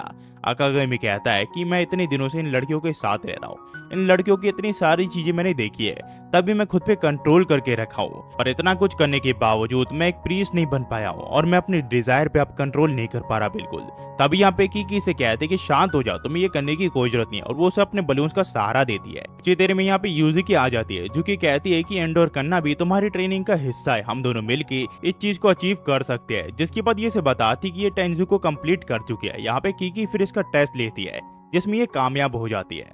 कीकी फिर अकागामी को बताती कि यूजुकी की ट्रेनिंग अब तक शुरू नहीं हुई है तोकुदो की, इसी वजह से वो अब तक एक प्रीस्ट नहीं बन पाई है। अकागामी कहता है वो तो काफी मेहनत कर रही है। ये कहते हैं कि हाँ, उसका जो माइंडसेट है वो एकदम डिफरेंट है दूसरे लोगों से। नॉर्मली जो उसकी स्टूडेंट है वो काफी टाइम लगाते हैं, वो करीब 1 साल लगाते हैं तोकुदो की ट्रेनिंग कंप्लीट करने में, पर यूजुकी को देख के लगता है कि वो 6 महीने में इस ट्रेनिंग को कंप्लीट कर लेगी और उसके बाद वो हेड प्रीस्ट भी काफी जल्दी बन जाएगी। आकागामी फिर सोचने लग जाता है कि वो इतनी सारी चीजें इसलिए कर रही है ताकि वो मिजुकी टेम्पल को ओपन रख सके। जिसके बाद वो यूजुकी के पास जाता है और कहता है कि मुझे इस चीज में शामिल होने दो, मैं तुम्हारी मदद करना चाहता हूँ। यूजुकी कहती कि हाँ, जिसके बाद मिया भी यहाँ पे आ जाती है। तभी हम देखते हैं यहाँ पे कुरागे आ जाती है जो कि कहती है कि आपसे कोई मिलने के लिए आया है, और ये होता है कीजो जो कि कहता है कि मुझे माफ करना, मैं अचानक से यहाँ पे आ गया, पर काम ही इतना जरूरी है। जिसके बाद ये लोग यहाँ पे बात करने लग जाते हैं और वहीं पे आकागामी और सारी लड़कियां इन दोनों को देखने लग जाती है। तभी यहाँ पे कुरागे कहती है कि ये आदमी यूजुकी के साथ गलत हरकतें करने तो नहीं आया है। तो यहाँ पे तात्सुकी ऐसे समझाते हैं कि यूजुकी ये सारी चीजें कभी भी नहीं करेगी। तभी यहाँ पे अकागामी कहता है कि नहीं, वो अपने एंगेजमेंट का फायदा उठा के यूजुकी के साथ कुछ करना चाहता है, और ये सभी चीज के बारे में बात करने लग जाते हैं। तभी कीजो इनके पीछे आ जाता है जो कि कहता है कि लगता है तुम यूजुकी का वही परिवार हो जिसके ऊपर वो इतना ज्यादा प्राउड करती है, मैं तुम सबसे हमेशा से मिलना चाहता था। जिसके बाद ये आकागामी को कहता है कि आकागामी, क्या तुम्हारे पास समय है, क्या तुम मुझे इस टेम्पल को घुमा सकते हो। ये कहता है कि हाँ। कीजो फिर जब इस टेम्पल की मूर्ति को देखता है वो कहता है ये तो काफी ज्यादा घटिया है। तो यहाँ पे कीकी से कहती क्या तुम्हें इस चीज से कोई प्रॉब्लम है, अगर नहीं है तो तुम यहाँ से जा सकते हो।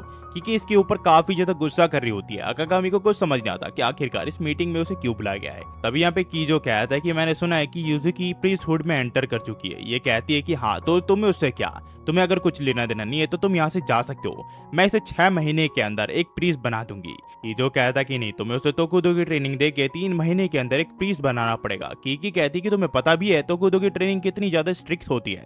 ये कहता कि उससे मुझे कोई लेना देना नहीं है, अगर तुम इस चीज को नहीं कर पाई तो मैं इस एंगेजमेंट को तोड़ दूंगा। एपिसोड की शुरुआत होती है और हम देखते कीकी को जो कि कहती कि आज से तुम्हारी तोकुदो की ट्रेनिंग शुरू होने वाली है और उस बदतमीज प्रीस्ट को मैं दिखा दूंगी कि मैं किस खेत की मूली हूँ। कीकी फिर इन सबसे पूछते कि तुम सबका अंडरवेयर का कलर क्या है। ये लोग कुछ नहीं बोलते और यहाँ पे मुंह बना के सिर्फ खड़े हुए होते हैं। तो कीकी कहती कि जल्दी से बताओ कि तुम्हारा अंडरवेयर का कलर क्या है, व्हाइट है या फिर कोई दूसरा कलर है, वो सब तुम बता सकते हो मुझे। ये लोग कहते हैं कि हमारे पास समय कम है, क्या इस चीज को हम थोड़ा सीरियसली ले सकते हैं। कीकी कहती कि मैं सीरियसली बात कर रही हूँ। जब तुम तोकुदो की शुरुआत करते हो तो तुम्हारी जो बॉडी है वो पूरी तरह खाली होनी चाहिए, साथ ही साथ तुम्हारा जो मन है वो कागज की तरह एकदम खाली होना चाहिए। इस ट्रेनिंग में तुम्हें व्हाइट अंडरवेयर्स पहनने पड़ेंगे ताकि तुम्हारा जो मन है और साथ ही साथ तुम्हारी जो बॉडी है उसका बैलेंस बना रहे। तो ये लोग अपने अंडरवेयर्स के बारे में इसे बताने लग जाते हैं। तभी यहाँ पे मिया कहती है उसके पास रेड एंड ब्लैक पैंट्स है।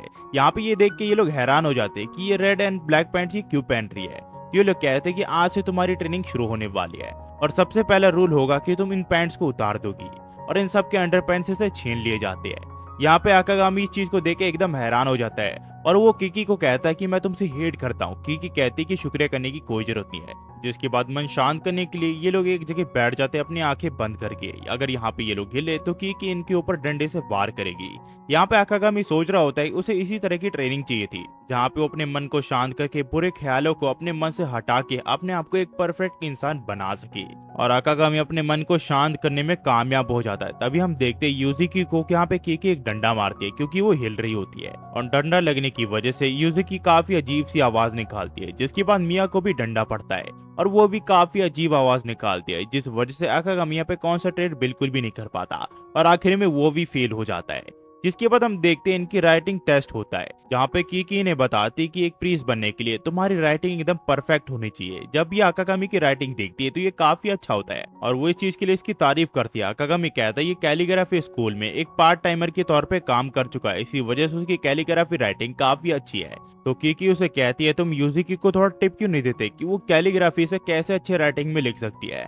आकागामी ऐसे ही करने लग जाता है। वो कहता है कि तुम्हें अपने ब्रश को ऐसे पकड़ना नहीं चाहिए, पर तभी उसका ध्यान भटक जाता है और वो अपने माइंड पे कंट्रोल नहीं कर पा रहा होता और यहाँ पे वो टेबल के ऊपर एक हाथ मार देता है। तो ये लोग कहते हैं कि आखिरकार तुम करना क्या चाहते हो। ये इनसे माफी मांगता है पर आकागामी गलती से अपने पैंट के ऊपर इंक गिरा देता है। तो मिया कहती कि चिंता मत करो आकागामी, मैं इस चीज को साफ कर दूंगी। पर आकागामी कहता है कि ऐसा मत करो। तभी यहाँ पे यूजुकी आ जाती है जो कि इन दोनों के सर पे एक एक डंडा मारती है और यहाँ पे आकागामी को पीटने लग जाती है क्योंकि उसकी वजह से उसकी सारी ट्रेनिंग बेकार हो रही होती है। ये तीनों फिर शॉपिंग के लिए बाहर आ जाते हैं जहाँ पे इन दोनों को काफी ज्यादा शर्म आ रही होती है क्योंकि इन दोनों की वजह से यूजुकी अपनी ट्रेनिंग नहीं कर पा रही होती है। तो यूजुकी कहते कि मेरी मदद करने की जगह तुम्हें अपने आप पे कॉन्सेंट्रेट करना चाहिए। ये लोग कहते कि चिंता मत करो, हम तुम्हारे रास्ते का बाधा नहीं बनने वाले, हमने अंडरवियर्स भी खरीद लिया है। तो यूजुकी कहती है ऐसी बात है तो फिर ठीक है, हम आज रात अच्छे से रेस्ट करेंगे और कल अपनी ट्रेनिंग शुरू कर देंगे। फिर जब ये लोग टेंपल के यहाँ पे वापस आते हैं तो कीकी ने बताते कि आज से तुम तीनों यही पे सोओगे जब तक तुम्हारी ट्रेनिंग चल रही है, ये तुम्हारी ट्रेनिंग का ही एक हिस्सा है। आकागामी फिर खुद को चद्दर में लिपेट लेता और कहता है कि एक दूसरे के ऊपर हम ना चढ़े, यही सबसे बेस्ट उपाय है इस चीज के लिए। वहीं पे हमें कीकी को दिखाया जाता है जो कि कहती है कि आखिरकार हमें इतना ज्यादा रश करने की क्या जरूरत है, आखिरकार यूजुकी को तो खुद से गुजर के इतनी जल्दी प्रीस्ट बनने की क्या जरूरत है। ये कहते कि 3 महीने के बाद सेक्ट की मीटिंग इस टेंपल पे होने वाली है और ये डिसीजन बड़े लोगों ने लिया है और इसमें मैं कुछ भी नहीं कर सकता। मैं सिर्फ इतना ही कह सकता हूँ कि प्लीज मेरे एंगेजमेंट को वेस्ट जाने मत देना। फिर हमें अगले दिन दिखाया जाता है जहाँ हम देखते हैं यूजुकी, आकागामी और मिया को जो कि बिल्कुल भी सोए नहीं होते हैं। जिसके बाद यहाँ पे कीकी ने बताती कि आज की जो ट्रेनिंग है वो बिल्कुल थोड़ी अलग होने वाली है। ये एक तरह से तुम रिवॉर्ड की तरह सोच सकते हो तुम्हारे हार्ड वर्क के लिए। कीकी फिर इन तीनों को हॉट स्ट्रीम बात के यहाँ पे छोड़ देती है जहाँ पे ये लोग सोचते हैं कि आखिरकार कीकी क्या करवाना चाहती है। ये तीनों यहाँ पे मिक्स जेंडर बाथ हाउस में आए होते हैं। यहाँ पे आकागामी सोचता है कि मैं इस चीज पे कंट्रोल नहीं कर पा रहा। वहीं पे यहाँ पे कीकी ने बताते कि मुझे पता है तुम अजीब अजीब ख्यालातों के बारे में सोचोगे और ये तुम्हारी ट्रेनिंग का हिस्सा है। अगर तुम इस चीज को एंडोर नहीं कर पाओगे तो तुम इस ट्रेनिंग का हिस्सा बिल्कुल भी नहीं बन सकते और ना ही एक प्रीस्ट बन सकते हो। तुम्हें इस चीज को एक्सपीरियंस करना चाहिए। तो यहाँ पे यूजुकी कहती कि आकागामी हम अपनी पूरी कोशिश करेंगे ताकि इस चीज को हम पास कर सके। आकागामी कहता है कि हाँ ये बात तुमने बिल्कुल सही कही। जिसके बाद ये अपनी ट्रेनिंग शुरू कर देता है। कुछ देर तक सब कुछ ठीक होता है पर आकागामी अपने मन में काफी अजीब अजीब ख्यालात सोचने लग जाता है। वो सोचता है ऐसी चीज कभी नहीं हो सकती।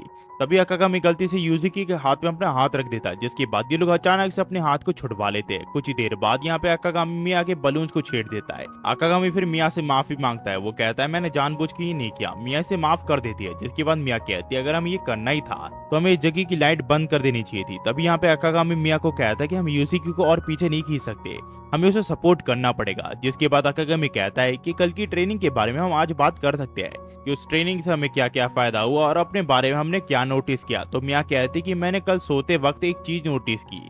मैं आकागामी के एक वोकल कोड के हिस्से को देख रही थी जो कि देखते देखते मुझे काफी अच्छा लग रहा था। ये फिर आकागामी से पूछती है कि आखिरकार उसका क्या था। आकागामी कहता है कि मैं पूरी रात हार्ड था और मैं बिल्कुल भी सोया नहीं। ये लोग फिर सोचते हैं कि आखिरकार ये यूजुकी के सामने क्या बात कर रहे हैं। तभी यूजुकी इन्हें कहती कि लगता है कि यही चाहते हैं कि इस चीज को हम एक्सपीरियंस करें जिसे ये लोग माकियो कहते हैं।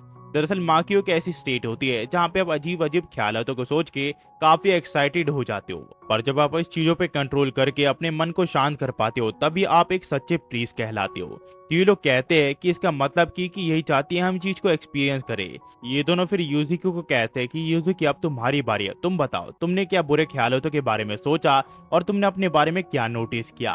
यूजुकी सोच रही होती है वो इन्हें बिल्कुल भी ये नहीं बता सकती कि आकागामी के कुछ पार्ट्स को देख के ये काफी एक्साइटेड हो जाती है। ये कहती है कि मेरे मन में बिल्कुल भी वो बुरे ख्याल नहीं है। ये लोग कहते हैं कि लगता है तुमने अपने माइंड पे कंट्रोल कर लिया है।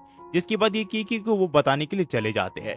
वही भी यूजुकी सोच रही होती है ये इन दोनों को ये बता नहीं सकते कि इन दोनों को ऐसे देखने की वजह से इसके मन में क्या चल रहा है। हमें फिर कुछ देर बाद कीकी को दिखाया जाता है जो कि कहते कि लगता है तुमने अपनी ट्रेनिंग का थोड़ा गलत मतलब निकाला पर ये काफी अच्छा था। ये लोग कहते कि हाँ हम इस ट्रेनिंग की वजह से अपने मन के एक बुरे हिस्से को भी ठीक से जान पाए। तो कीकी कहती कि हाँ तुमने बिल्कुल सही कहा, तुम्हें अपने बुरे ख्यालों से भागना नहीं चाहिए, तुम्हें उनका सामना करना चाहिए। और जिस भी इंसान ने कहा है कि उसके मन में बिल्कुल भी बुरे ख्यालात नहीं है वो इस दुनिया का सबसे बड़ा फॉरवर्ड है। इसका मतलब यूजुकी इस दुनिया की सबसे बड़ी फॉरवर्ड है और ये लोग उसे देखने लग जाते हैं। हमें फिर कुछ दिन बाद दिखाया जाता है जहाँ हम देखते हैं यूजुकी, आकागामी और मिया को जो कि अपनी ट्रेनिंग कर रहे होते हैं। तो कीकी कहती कि तुम तीनों ने मिलकर काफी ज्यादा इंप्रूवमेंट लाई है एक दूसरे के ऊपर, इस वजह से आज दोपहर के बाद हम थोड़ा आराम ले रहे हैं। ये लोग कहते कि हम और भी कुछ कर सकते हैं। ये कहती कि तुम्हें चिंता करने की कोई जरूरत नहीं है, तुम्हें थोड़ा आराम करके खुद के लिए थोड़ा टाइम देना चाहिए और एंजॉय करनी चाहिए अपनी लाइफ को। पर अकागामी को बिल्कुल भी अच्छा नहीं लग रहा होता क्योंकि आज क्रिसमस ईव है। यहाँ पे यूजुकी से पूछती है क्या तुम्हें क्रिसमस अच्छा नहीं लगता। अकागामी कहता है ऐसी कोई बात नहीं है, दरअसल मेरे फादर हमेशा क्रिसमस ईव के समय अपनी लवर्स के साथ ज्यादा टाइम बिताते थे, इसी वजह से हमारे घर में हमेशा कलेश हुआ करता था। तो यूजुकी कहती है ऐसी बात है तो फिर ठीक है, हम दोनों को बाहर जाना चाहिए ताकि हम तुम्हारे मन को हल्का कर सके। यूजुकी फिर अकागामी को बाहर ले आती है जहाँ पे वो कहती है हमें क्रिसमस ईव के लिए प्रेजेंट ले लेना चाहिए ताकि हम एक्सचेंज कर सके। यहाँ पे अकागामी काफी ज्यादा नर्वस होता है, यूजुकी से पूछती है आखिरकार तुम नर्वस क्यों। ये कहता है ऐसी कोई बात नहीं है। वहीं पे अकागामी सोच रहा होता है कि क्रिसमस ईव के दिन बाहर निकलना इसमें काफी सारे मीनिंग्स होते हैं, पर यूजुकी को कुछ भी नहीं पता होता। यूजुकी से आसपास की जगह दिखा रही होती है, पर अकागामी कहता है कि मुझे नहीं पता मैं कौन सा प्रेजेंट लूं एक दूसरे के लिए। तो ये कहती है कि मुझे एक जगह पता है जो कि काफी अच्छी चीजें सेल करती है। ये जगह यूजुकी की दोस्त की होती है जहाँ पे बुद्धिस्ट से जुड़ा सामान बेचते हैं। यहाँ पे काफी सारे बीट्स होते हैं, तो अकागामी उन्हें देखने लग जाता है। तो यूजुकी पूछती है क्या वो तुम्हें पसंद है। ये कहता है कि हाँ ये काफी अच्छे हैं और ये अलग अलग टाइप के भी होते हैं। यूजुकी फिर से फॉर्मल और इनफॉर्मल प्रेयर बीट्स के बारे में बताने लग जाती है। फॉर्मल ब्रीड इसे इसलिए चाहिए होगी ताकि वो तोकुदो की सेरेमनी कंप्लीट कर सके, पर इसके पास फॉर्मल ब्रीड नहीं है, इसी वजह से फिर से कीकी से या फिर अपने पेरेंट्स से तोकुदो सेरेमनी के लिए उन्हें बोरो करना पड़ेगा। तो उतने में यहाँ पे यूजुकी की दोस्त आ जाती है जो कि कहती है कि तुम आज किसी के साथ आई हो। ये कहती कि हाँ ये अकागामी है। ये फिर इन दोनों को बुद्धिस्ट की वेडिंग वाले ब्रीड्स दिखाने लग जाती है जो कि काफी यूनिक होता है अकागामी के लिए। उसे लगता था कि बुद्धिस्ट कभी शादी नहीं करते। यूजुकी फिर अपनी दोस्त को कहती है कि आखिरकार ये सारी चीजें तुम मुझे क्यों दिखा रही हो। ये कहते कि मुझे लगा कि तुम दोनों डेट पे निकले हो, इसी वजह से मैं तुम्हें ये सारी चीजें दिखा रही हूँ। अकागामी कहता है कि ऐसी कोई भी बात नहीं है, हम दोनों के बीच में ऐसा कोई भी रिश्ता नहीं है। तभी यहाँ पे यूजुकी कहती कि मेरी तरफ मत देखना अकागामी। अकागामी कहता है कि तुम्हें क्या हुआ। तो यूजुकी की दोस्ती से समझाती कि यूजुकी कभी भी इतना ज्यादा मेकअप नहीं लगाती, ना ही इतने अच्छे कपड़े पहनती है, इसका मतलब वो खुश है और उसके मन में कुछ ना कुछ तो चल रहा है। तभी यहाँ पे यूजुकी कहती है कि मुझे ये चाहिए और ज्यादा बात मत करो, और ये लोग उस चीज को ले लेते हैं। यूजुकी फिर अकागामी से पूछती है कि उसने अपने लिए प्रेजेंट ले लिया। अकागामी कहता है कि हाँ। अकागामी फिर नोटिस करता है कि यूजुकी ने उसे चेयर अप करने के लिए आज इतना कुछ किया, इसके लिए अकागामी यूजुकी का शुक्रिया करता है। फिर हमें लड़कियों को यहाँ दिखाया जाता है जो कि बात कर रहे होते हैं कि अब क्रिसमस आ चुका है और काफी लोग काफी बड़े हो चुके होते हैं। तभी कुरागे कहते हैं कि मिया भी काफी ज्यादा सुंदर हो चुकी है। मिया कहती है ट्रेनिंग की वजह से मेरी। पर तासियो को कहती कि तुमने अपने ड्रेसिंग सेंस को भी थोड़ा इम्प्रूव किया है और इस वजह से तुम काफी अच्छी लग रही हो और काफी सुंदर भी लग रही हो, और ये तुम पे काफी जच भी रहा है। ऐसा लग रहा है तुम अपने आप को इम्प्रूव करने की पूरी कोशिश कर रही हो। मिया कहती कि नहीं, मैं तो बस चाहती हूँ कि अकागामी मेरे बलून्स की तरफ देखे और उससे ज्यादा कुछ नहीं। तभी यहाँ पे कुरागे कहती है कि तुम सब काफी ज्यादा ठरकी बन चुकी हो। तभी कागुरा कहती कि हमने पहले प्लान किया था कि हम अकागामी को यहाँ से बाहर निकाल देंगे, बाद में उसने हम सबको चेंज कर दिया। तो यहाँ पे कुरागे कहती कि हाँ उसके आने की वजह से हम सब चेंज हो चुके हैं।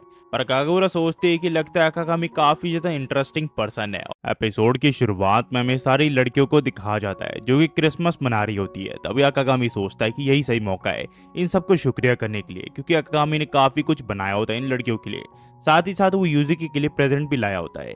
यहाँ पे अकागामी फिर सबको खाना दिखाता है, जिसे देख के सबके मुंह से पानी आ जाता है। ये लोग कहते कि अकागामी ये सब कहाँ से आया। अकागामी कहता है कि मेरे कुछ कनेक्शन थे, मैं वहां से लाया। तभी यहाँ पे कुरागे कहते कि अकागामी प्लीज मुझे शादी कर लो। अकागामी कहता है कि जब तुम बड़ी हो जाओगी तब मैं तुमसे शादी कर लूंगा, और ये मजाक में ये सब बोल रहा होता है। जिसके बाद ये सब खाना खाने लग जाते हैं। ये खाना सभी को काफी पसंद आता है और अकागामी सोचता है कि आज मैं यूजुकी को वो ग्रेटिट्यूड दे के रहूंगा जो उसने मेरे लिए किया है। जिसके बाद हम देखते हैं यहाँ पे जो यूजुकी है वो गिफ्ट्स को एक रस्सियों में बांधने लग जाती है। अकागामी पूछता है ये तुम क्या कर रही हो। ये कहती है ये जो गिफ्ट्स है वो सबको रैंडमली मिलेंगे। ये सुन के अकागामी थोड़ा शॉक में चले जाता है। दरअसल उसने यूजुकी के लिए गिफ्ट खरीदा था और सभी के लिए उसने सोचा था कि वो अलग अलग सबको गिफ्ट देगा उनके हिसाब से, पर उसके पास अब कोई चॉइस ही नहीं है। इसी वजह से वो तासुकियो के पास जाता है और कहता है कि मेरे पास कोई भी गिफ्ट नहीं है। जिसके बाद उसे एक चिट पकड़ा देती है जिसमें लिखा होता है कि अकागामी वो करेगा एक दिन के लिए जो तुम चाहोगे। जिसके बाद ये सभी के सभी अपने अपने रस्सियां खींचते हैं और इन सबको रैंडमली गिफ्ट मिलते हैं। यहाँ पे तासियो को काफी अजीब चीज मिली होती है जो कि यूजुकी ने दी होती है। ये लोग कुछ समझ नहीं पाते आखिरकार ये सब है क्या। कुछ ही देर में तासियो को एहसास हो जाता है कि एक वाइब्रेटर है। ये फिर यूजुकी को समझाती है कोई खिलौना नहीं है जो तुमने मुझे दिया है। वहीं पे यूजुकी को एक मैरिज पेपर मिलता है जिसके ऊपर कुरागे का नाम लिखा होता है। ये कहती कि मुझे लगा था ये पेपर अकागामी को मिलेगा और वो मेरा हमेशा के लिए बन जाएगा। वहीं पे अकागामी को खुद का गिफ्ट मिलता है जिसकी वजह से कागोरे यहाँ पे आती है और उसे एक डीवीडी देती है और उसकी टिकट ले लेती है। वो कहती है इसमें मिया की डर्टी वीडियोस है। ये सुनने के बाद मिया इसके ऊपर गुस्सा करने लग जाते हैं और कहती है कि आखिरकार तुमने उन वीडियोस को कब रिकॉर्ड किया। तभी यहाँ पे यूज़ुकी कहते कि चिंता मत करो आकागामी, इन वीडियोस को कभी भी देखने नहीं वाला, तुम्हें चिंता करने की कोई जरूरत नहीं है। तभी आकागामी से उन वीडियोस को मांगने लग जाती है पर वो दे नहीं रहा होता।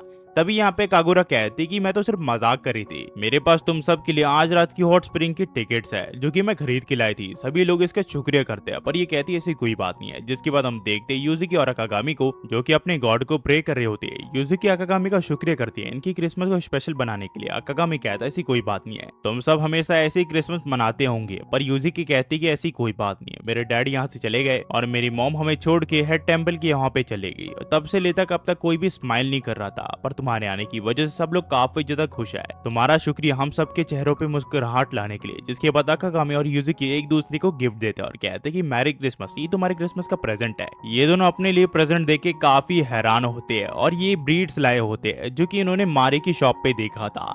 यहाँ पे ये समझ जाते हैं कि लोग अलग अलग टाइम पे ब्रीड्स लेने के लिए गए थे, इसी वजह से ये लोग मिले नहीं थे। ये दोनों फिर ब्रीड्स को एक्सचेंज कर लेते हैं। बाद में इन्हें मारी की बात याद आती है कि जब भी कोई ब्रीड्स एक्सचेंज करता है इसका मतलब वो कपल है और वो शादी के दौरान ब्रीड्स को एक्सचेंज करता है। तभी यहाँ पे कीकी आ जाती है और कहते हैं कि ये बहुत ही बड़ी प्रॉब्लम हो चुकी है। यहाँ पे सारे हेड प्रीस्ट आने वाले अलग अलग टेम्पल्स है जिनकी सेरेमनी यहाँ पे होगी और यहाँ पे वो लोग अलग से हेड प्रीस्ट चुनेंगे इस टेम्पल के लिए। और सबसे पहले वो सब इस जगह की जांच करेंगे, अगर ये जगह उन्हें अच्छी नहीं लगी तो इस जगह को वो लोग बंद कर देंगे। ये सुन के आकागामी और यूज़ुकी काफी ज्यादा परेशान हो जाते हैं। जिसके बाद हम देखते हैं ये लोग होटल के यहाँ पे आ जाते हैं जहाँ पे हॉट स्प्रिंग भी होता है। यहाँ पे कीकी इन्हें कहती है कि हम इस चीज का कुछ ना कुछ जुगाड़ लगा ही लेंगे, तुम्हें चिंता करने की कोई जरूरत नहीं है, अभी हम सिर्फ एंजॉय करते हैं। कागुरा कहते हैं कि हाँ इस चीज का हम किसी तरह जुगाड़ लगा ही लेंगे। जिसके बाद ये लोग होटल के अंदर आ जाते हैं। आकागामी और सभी लोग यहाँ पे फिर हॉट स्प्रिंग के यहाँ पे जाने लग जाते हैं। तभी एक पर्सन यहाँ पे एक बोर्ड लेके खड़ा होता है जहाँ पे लिखा होता है आकागामी पर्सनल हॉट स्प्रिंग। आकागामी फिर उस डायरेक्शन में चले जाता है।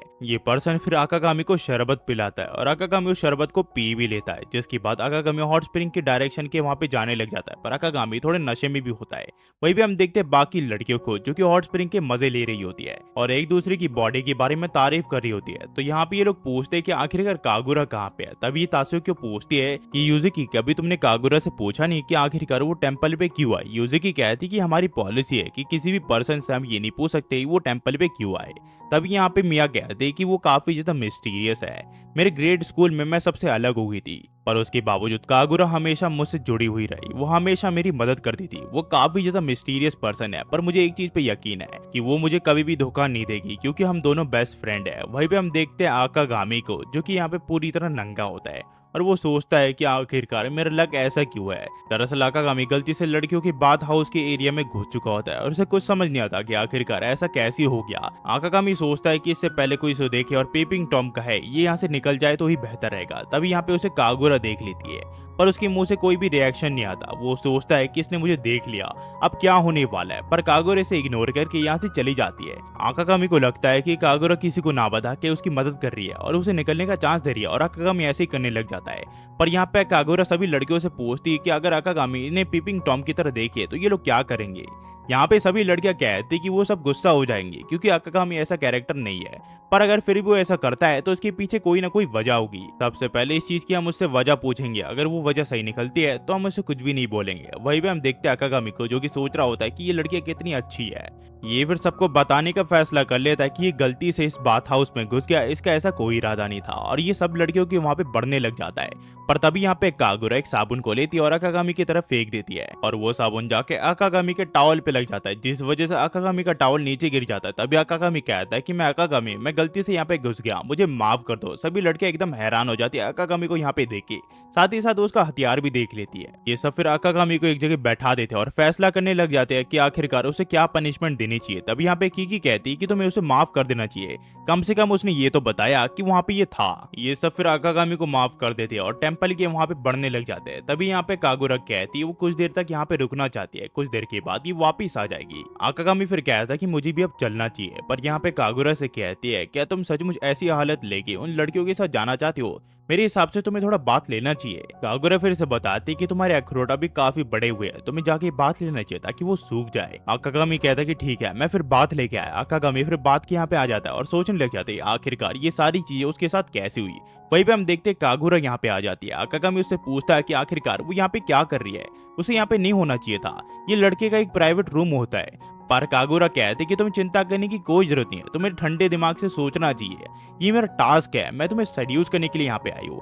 आकागामी कहता है कि तुम्हारा मतलब क्या है। कागुरे से कहते कि जो भी चीज तुम्हारे साथ आज हुई है वो सब मेरे प्लान का एक हिस्सा था, मैंने तुम्हारे ड्रिंक में ड्रग्स मिला दिए थे ताकि तुम ऐसी हरकतें करो जिसे देख के यूजुकी तुम्हें टेंपल के बाहर निकाल दे। जिसके बाद मैंने तुम्हें सेड्यूस करने की भी कोशिश की पर मैं हर चीज में नाकामयाब रही, मुझे नहीं पता अब क्या किया जाए, मेरे पास अब कोई सा भी प्लान नहीं बचा है। मैं बस आखिर में तुम्हें इतना ही कहना चाहूंगी कि मिजुकी टेंपल से तुम चले जाओ। आकागामी से पूछता है कि तुम करना क्या चाहते हो। ये कहते कि तुम मेरे प्लान के बीच में आ रहे हो। ये कहता कि तुम्हारा मतलब क्या है और कैसा प्लान।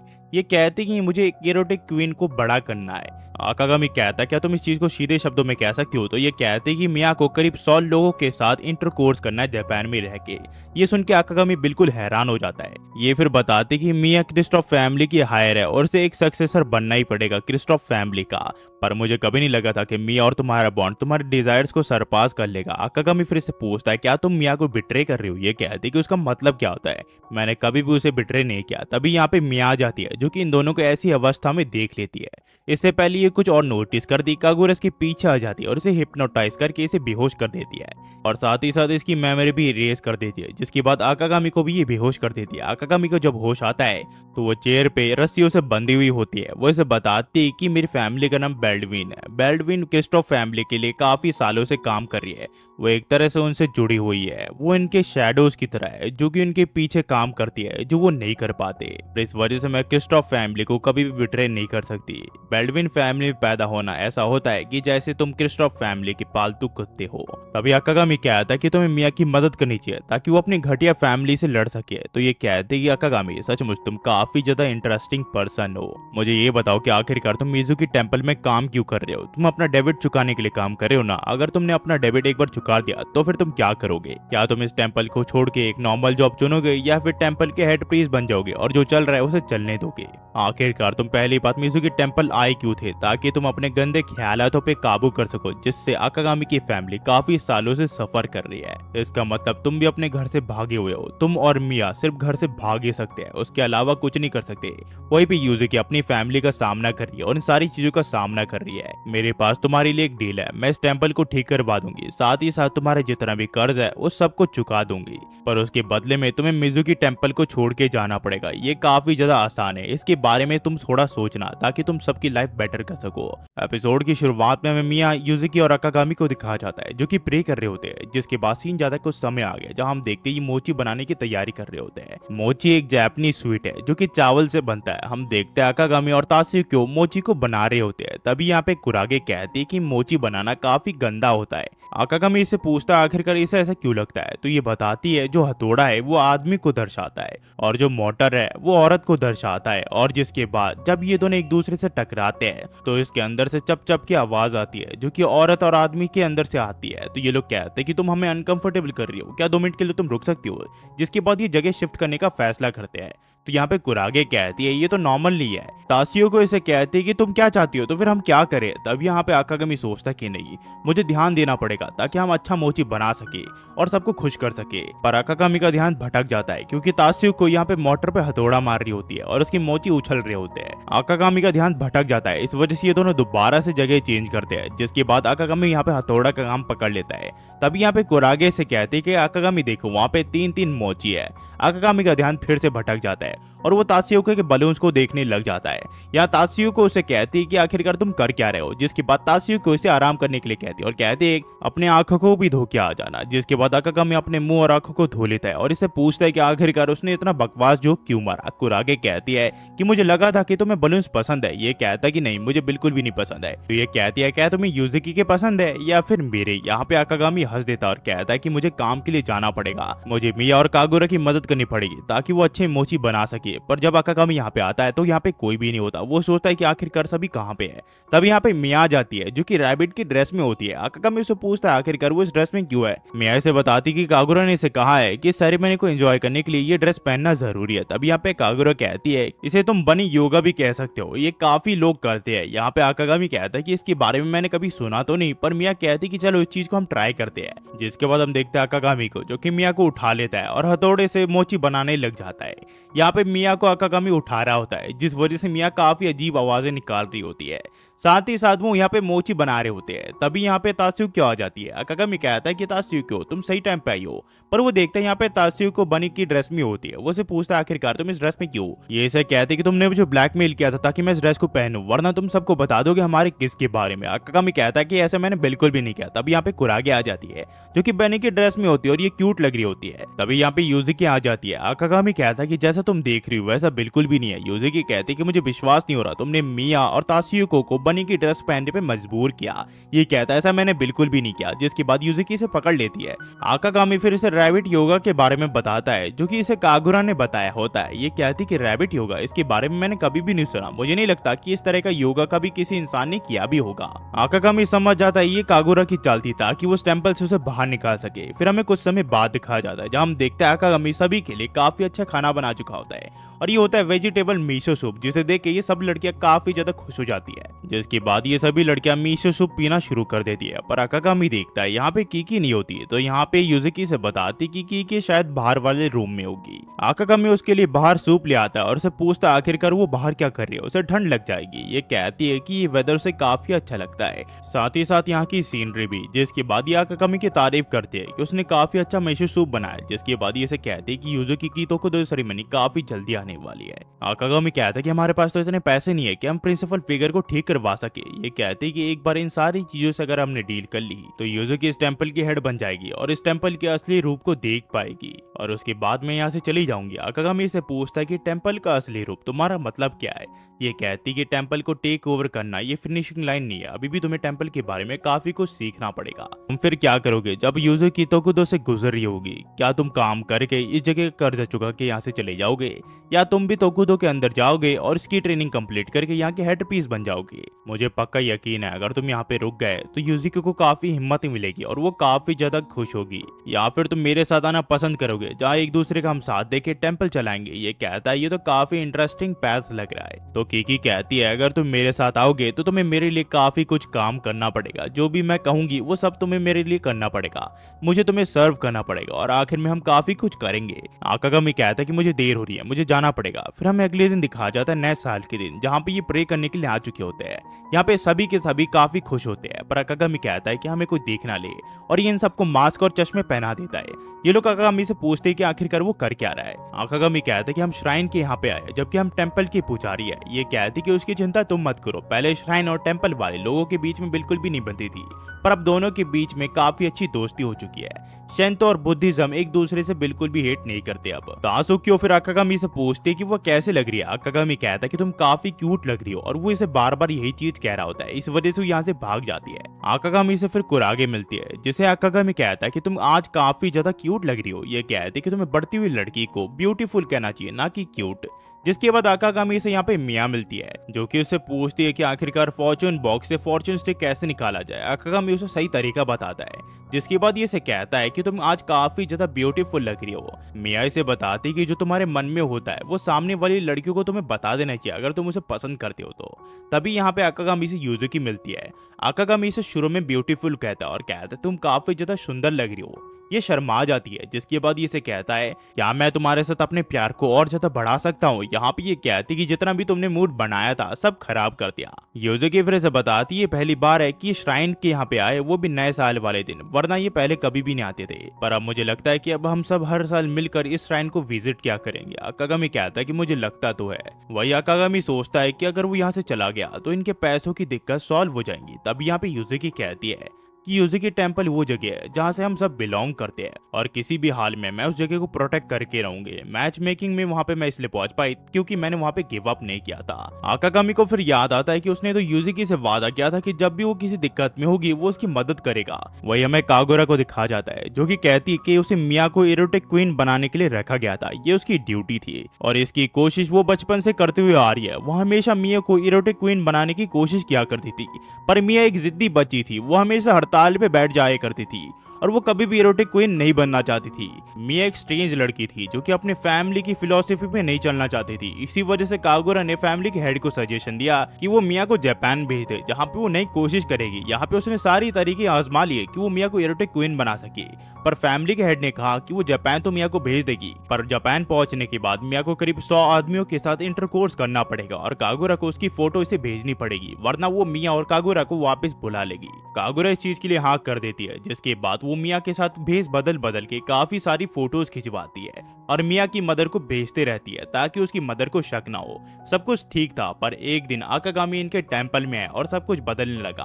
कागुरा ने किसी तरह मिया और आकागामी को एक ट्रैप में फंसाया और इन दोनों की फोटो खींच ली और मिया की मदर को भेज दिया, जिसके बाद सब कुछ सही चलने लगा। कागुरा को लगा कि सब कुछ ठीक है, पर वो धीरे धीरे नोटिस करती गई कि मिया और आकागामी पास आ रहे हैं। कागुरा को धीरे धीरे एहसास हो गया कि मिया आकागामी को पसंद करने लगी है, एक फ्रेंड की तरह नहीं, एक पार्टनर की तरह। पर मिया की फैमिली में प्यार के ऊपर पाबंदी है, वहाँ पे कोई भी मेंबर प्यार नहीं कर सकता। तभी हम देखते हैं यहाँ पे आकागामी आ जाता और कहता है, मैंने तुम्हारे ऑफर के बारे में काफी कुछ सोचा और मैंने सोचा कि मेरे यहाँ से जाना ही बेहतर होगा। तो ये कहती कि ठीक है, मैं तुम्हारे डेबिट क्लियर कर दूंगी और साथ ही साथ उस प्रिंसिपल फिगर को भी ठीक करवा दूंगी। मैं तुम्हारे पैसे भी तुम्हारे पास जल्दी ही भिजवा दूंगी। पर ये कहता है कि मुझे तुम्हारे ऑफर को डिक्लाइन करना पड़ेगा, मैं तुम्हारा ऑफर नहीं ले सकता। तो कागुरा कहती कि तुम्हें पता भी है तुम क्या कह रही हो, अगर तुमने इस ऑफर को डिक्लाइन कर दिया तो तुम अपने फादर के डेबिट क्लियर नहीं कर पाओगे और साथ ही साथ तुम इस टेंपल को भी कभी नहीं बचा पाओगे और आखिरकार तुम इस प्रिंसिपल फिगर को कैसे ठीक कर पाओगे। आकागामी कहता है कि उसका उपाय मैं किसी न किसी तरह निकाल ही लूंगा, मैं तुम्हें यूजुकी की बेइज्जती नहीं करने दे सकता क्योंकि वो गरीब है। कागुरा कहती कि मैंने यूजुकी की बेइज्जती कभी नहीं की, तुम क्या कह रहे हो। जिसके बाद ये कहता है कि मुझे पता है अगर मैं यहाँ से चला गया तो हमारे पैसों की प्रॉब्लम सॉल्व हो जाएगी, पर मैंने यूजुकी से वादा किया है कि मैं हर हाल में उसको सपोर्ट करूंगा, इस वजह से मैं यहाँ से नहीं जा सकता। और अब मैं मिया से जो मैंने वादा किया था उसको भी मैं पूरा कर सकता हूँ कि हम दोनों एक साथ मिलकर लड़ेंगे ताकि हम इस टेंपल को बचा सके। मैं उसे कभी भी धोखा नहीं दे सकता। वहीं पे कागुरा सोच रही होती है कि तुम मिया से प्यार करते हो और उसे अपने फीलिंग्स के बारे में नहीं बता रहे। वहीं पे मिया, जिसको इस बारे में कुछ भी नहीं पता, वो तुमसे जेन्युइनली प्यार करती है और तुम्हारे बारे में सोचती है, पर एक दिन जब उसे ये पता चलेगा तो उसे बहुत ही बड़ा सदमा लगेगा। उसके दिल में तुम इतना बड़ा चोट दे दोगे जिसे वो कभी भी रिपेयर नहीं कर पाएगी। मिया फिर आकागामी को कहती है कि आखिरकार तुम्हें मिया के बारे में पता ही क्या है, आखिरकार तुम उसके बारे में बात ही कैसे कर सकते हो। आकागामी कहता है तुम गुस्सा क्यों कर रही हो। ये कहती है कि मैं गुस्सा बिल्कुल भी नहीं हूँ, अब तुम चिल्ला रही हो। ये कहती है कि मैं बिल्कुल भी नहीं चिल्ला रही। आकागामी कहता है कि हाँ तुम चिल्ला रही हो, मुझे पता है तुम मिया के बारे में चिंता करती हो, इसी वजह से तुम मिया के बिहाफ में बोल रही हो और तुम मिया के बारे में ज्यादा चिंता करती हो, ना कि उसकी फैमिली के बारे में। मुझे पता है तुम इतनी दिन से एक्टिंग कर रही थी कि तुम मिया को बिट्रे कर रही हो, तुम मिया को कभी भी बिट्रे नहीं कर सकती क्योंकि तुम उसकी सबसे अच्छी दोस्त हो, और ये सब तुम नाटक करी थी क्योंकि तुम्हें मिया के बारे में चिंता है। तभी हम देखते हैं कागुरा इसके कंचों के ऊपर वार कर देती है और ये वहीं पे शहीद हो जाता है। ये कहती है कि मैं सिर्फ अपने जॉब से लॉयल हूँ और उससे ज्यादा कुछ नहीं। कागुरा फिर श्राइन से बाहर आ जाती है जहाँ पे सभी लड़कियां इनका इंतजार कर रही होती है। यहाँ पे मिया से पूछती है कि आखिरकार आकागामी कहाँ पे है। ये कहती है कि मुझे नहीं पता। तभी यहाँ पे यूजुकी कहती है क्या किसी को पता है कि कैसे हम जल्दी पैसे कमा सकते हैं। तो मिया कहती है कि चिंता मत करो, कागुरा के ऊपर हम पूरा भरोसा कर सकते हैं क्योंकि वो मेरी बेस्ट फ्रेंड है और वो हर काम को जानती है और वो उसे गले लगा लेती है। एपिसोड की शुरुआत में हमें आकागामी को दिखाया जाता है जो कि सुबह उठ के अपने अखरोट को चेक करता है और उसके अखरोट उसी के जगह पे होते हैं। तभी हम देखते हैं यहाँ पे यूजुकी आ जाती है जो कि कहती है कि आकागामी तुम उठ गए क्या। ये कहता है कि हाँ, मुझे ऐसा लगता है कि मैं दोबारा पैदा हो चुका हूँ, मुझे अब किसी चीज से भी डर नहीं लगता। तभी यहाँ पे यूजुकी कहती है कि मैं और कीकी कहीं बाहर घूमने के लिए जा रहे, कागुरा और मिया उठ चुकी है, तुम उनके लिए खाना बना देना। कागुरा का नाम सुन के यहाँ पे आकागामी डर जाता है, यूजुकी को कुछ समझ नहीं आता। आकागामी फिर उठ के मिया से मिलने के लिए चले जाता है जहाँ पे मिया कागुरा का नाम ले लेती है। तो आकागामी डर जाता है, मिया को कुछ समझ नहीं आता। मिया फिर दोबारा से कागुरा का नाम लेती है और उसका नाम सुन के ये दोबारा डर जाता है। मिया समझ आती है कि आकागामी कागुरा से किसी वजह को लेकर डर रहा है, तो यहाँ पे ये इन दोनों की दोस्ती कराने का फैसला करती है और कागुरा के पास ले आती है आकागामी को। कागुरा से पूछती है आखिरकार आकागामी को तुम यहाँ पे किस लिए लाई हो। ये कहते हैं कि किसी वजह से आकागामी तुमसे डर रहा है। जिसके बाद ये आकागामी से कागुरा के बारे में पूछता है। आकागामी कहता है कि जब भी मैं कागुरा को देखता हूँ जो मेरे पैर के बीच के झुंझुने हैं वो दर्द होने लग जाते हैं। कागुरा से कहती है कि आखिरकार तुम कैसे बात कर रही हो। जिसके बाद मिया इससे पूछती है कि आखिरकार तुम आकागामी के बारे में क्या सोचती हो। कागुरा यहाँ झूठ बोलती है कि वो काफी वंडरफुल पर्सन है और काफी अच्छा पर्सन है। आकागामी इससे काफी खुश होता है, साथ ही साथ मिया भी। वही कागोरा सोच रही होती है वो लॉयल है और साथ ही साथ वो काफी अच्छा है, इसी वजह से मैं उसे यहाँ से निकाल देना चाहती हूँ। तभी यहाँ पे मिया कहती है तो काफी अच्छा है, तुम दोनों दोस्त बन सकते हो। जिसके बाद ये इन दोनों को एक कमरे पे बंद कर देती है और कहती है कि कल सुबह मैं तुम्हें यहाँ से निकाल दूंगी। मुझे पक्का यकीन है कल सुबह तक तो तुम दोनों दोस्त बन ही जाओगे। यहाँ पे आकागामी कहता है कि प्लीज मुझे यहाँ से निकालो। तभी कागोरा कहते हैं कि मुझे कभी नहीं लगा था कि वो मेरे प्लान में मुझे ही फंसा लेगी, मैंने उसे काफी ज्यादा नॉनसेंस सिखा दिया है। पर ये सिचुएशन भी सही है, अगर मैं यहाँ पे कपड़े उतार के सबको कहूँ कि तुमने मुझे सेक्सुअली हरास किया है तो सब लोग मेरी बात का विश्वास करेंगे। जिसके बाद ये कहती है आखिरकार तुमने मिया को मेरे प्लान के बारे में क्यों नहीं बताया, अगर तुम ऐसा करते हो तो मुझे मेरे प्लान को एग्जीक्यूट करने में थोड़ा डिफिकल्टीज आती। तो ये कहता है कि अगर मैं ऐसा करता है तो हम दोनों का जो रिश्ता है वो खराब हो जाता। तभी कागोरा कहती है क्या तुम मुझ पे लाइन मारने की कोशिश कर रहे हो, अगर तुम ऐसा करने की कोशिश कर रहे हो तो इसका कोई फायदा नहीं है। ये कहता है कि ऐसा मैं बिल्कुल करने की कोशिश नहीं कर रहा और ये थोड़ा दूर चले जाता है। जिसके बाद कागोरा से कहती है अगर तुम मिया को सेड्यूस करके उसकी रिस्पॉन्सिबिलिटी लोगे तो तुम्हें मुझसे घबराने की कोई जरूरत नहीं। जिसके बाद कागोरा इस घर के गेट का दरवाजा तोड़ देती है और यहाँ से बाहर चली जाती है। ये फिर सोचती है अगर आकागामी को मिया के प्यार के पीछे पागल करके उसे क्रिस्टोफर फैमिली के यहाँ पे ले आए तो इसका प्लान कामयाब हो जाएगा। कागोरा फिर आकागामी को कहती है कि आकागामी चलो दोस्त बन जाते हैं, लड़ने से कोई फायदा नहीं है। वहीं पे हमें तात्सुकी को दिखाया जाता है जो कि आकागामी को कह रही होती है हम किस नहीं कर सकते। तभी इसकी आंखें खुल जाती है और ये देखती है कि कुरागे को इसने पकड़ रखा होता है और इसके हाथों से वो छूटने की कोशिश कर रही होती है। ये जैसी उठती है ये कहती है कि मैं तुम्हारी चॉकलेट ले आऊंगी, मुझे माफ कर दो। जिसके बाद ये सोचती है आखिरकार ये किस तरह के सपने देख रही है आजकल। तभी हम देखते हैं यहाँ पे आकागामी आ जाता है जो कि कहता है कि आज मैं काफी बढ़िया खाना बनाऊंगा। वही तात्सुकी सोच रही होती है कि आकागामी उस चीज के बारे में भूल भी चुका है, वो एक्सीडेंट के अलावा और कुछ नहीं था। तभी हम देखते हैं यहाँ पे मिया आ जाती है जो कि आकागामी से बात करने लग जाती है। तात्सुकी सोचती है कि आखिरकार ये दोनों कब इतने पास आ गए। यहाँ पे ये सोच के ये परेशान होने लग जाती है। तभी यहाँ पे कागोरा आ जाती है जो कि यहाँ पे तात्सुकी को कहती है ये काफी ज्यादा इंटरेस्टिंग है ना। तात्सुकी इसे पूछती है आखिरकार तुम इनविजिबल कैसे रह सकती हो। कागोरा से कहती है शायद ये कैमरा की वजह से, तुम कुछ देखना पसंद करोगी क्या। कागोरा फिर आकागामी और मिया की वीडियो दिखाती है जिसमें वो काफी अजीब हरकतें कर रही होती है और साथ ही साथ अजीब आवाज भी निकाल रहे होते हैं। तात्सुकी को बिल्कुल यकीन नहीं होता कि ये मिया और आकागामी है। ये कहती है कि आखिरकार तुम मुझे इतनी गंदी वीडियो क्यों दिखा रही हो। कागोरा से कहती है कि मेरे पास और भी वीडियो तुम देखना पसंद करोगी। ये कहती कि नहीं मुझे मत दिखाओ। यहाँ पे फिर तात्सुकी सोचने लग जाती है कि मिया तो आकागामी से हेट करती थी, आखिरकार ये दोनों इतनी ज्यादा करीब कैसे आ गए। तभी यहाँ पे मिया की तबीयत खराब होने लग जाती है। आकागामी उससे पूछता है कि वो ठीक तो है ना। मिया से कहती है कि हाँ वो बिल्कुल ठीक है, वो बस थोड़ी सी टर्न ऑन हो गई थी। ये देख के तात्सुकी को समझ जाती है कि मिया आकागामी के प्यार के पीछे एकदम पागल हो चुकी है। इस वजह से तात्सुकी यहाँ पे मीटिंग बैठाती है 3 लड़कियों की जिसमें कागुरा, मिया और यहाँ पे तात्सुकी होती है। तात्सुकी को मिया को कहती है कि मैंने सुना है कि लोग टेंपल के डिसिप्लिन नहीं मान रहे और काफी अजीब हरकतें कर रहे हैं जिसकी सबसे बड़ी सस्पेक्ट तुम हो। तभी यहाँ पे मिया कहती है आखिरकार तुम ऐसे कैसे बात कर सकते हो, तुम्हारे पास तो प्रूफ भी नहीं है। तो यहाँ पे ये कहती है कि मैं तुमसे कुछ भी पूछ सकती हूँ ना। मिया कहती है कि हाँ। तो ये कहती है कि ठीक है। तात्सुकी को फिर मिया से पूछती है क्या मिया तुम आकागामी से प्यार करते हो। मिया कहती है कि नहीं मैं उसे प्यार नहीं करती। ये सुनने के बाद तात्सुकी का मुंह बन जाता है और वो सोचती है कि तुमने अभी अभी क्या कहा।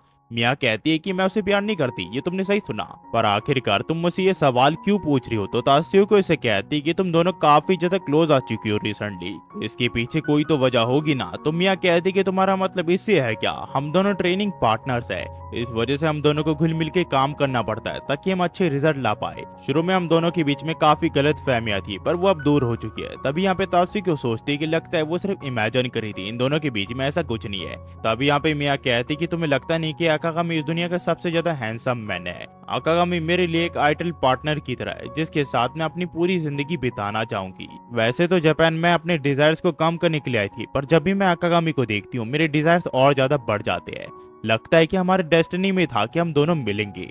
उसके साथ मैं अपनी पूरी जिंदगी बिताना चाहती हूँ, मैं उसके साथ अपनी पूरी जिंदगी रहना चाहती हूँ। तभी यहाँ पे कागुरा मिया को रस्सी से बांध देती है। यहाँ पे तात्सुकी को समझ जाते है कि वो आकागामी से एकदम पागलों की तरह प्यार करती है और इससे जितना आसान नहीं होने वाला। पर आखिरकार आकागामी और मिया इतनी जल्दी ये चीज कैसे कर सकते हैं। वैसे तो आकागामी ने तात्सुकी के साथ भी यही चीज की थी पर आखिरकार ये दोनों ऐसा कैसे कर सकते हैं। तभी हम देखते हैं यहाँ पे कागुरा मिया को पूरी तरह बांध देती है। ये फिर तात्सुकी को कहते कि मुझे लगता है कि तुम थोड़ी सी जेलस हो क्योंकि तुम भी आकागामी को पसंद करती हो। ये कहते कि कौन आकागामी को पसंद करता है, मेरे अंदर बिल्कुल भी आकागामी के फीलिंग नहीं है। तभी यहाँ पे आकागामी आ जाता है और कहता है क्या तुमने मुझे बुलाया। ये देखता है कि मिया को कागुरा ने रस्सियों से बांध दिया होता है और वो इसकी मदद मांग रही होती है।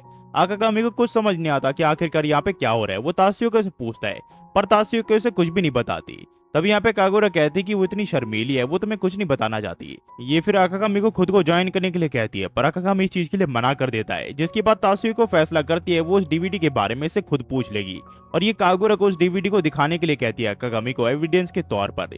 तभी हम देखते हैं यहाँ पे कुरागे आ जाती है जो कि कहती है कागुरा के ये तुम्हारा कैमरा है, ये मुझे हॉलवे में पड़ा हुआ मिला। जिसके बाद ये सोचती है कि नहीं, मैं अपनी छोटी बहन को ये चीजें नहीं दिखा सकती। तात्सुको कुरागे को उस वीडियो को चलाने से मना कर देती है पर कुरागे उस वीडियो को चला देती है जहाँ पे मिया और आकागामी एक्सरसाइज कर रहे होते हैं।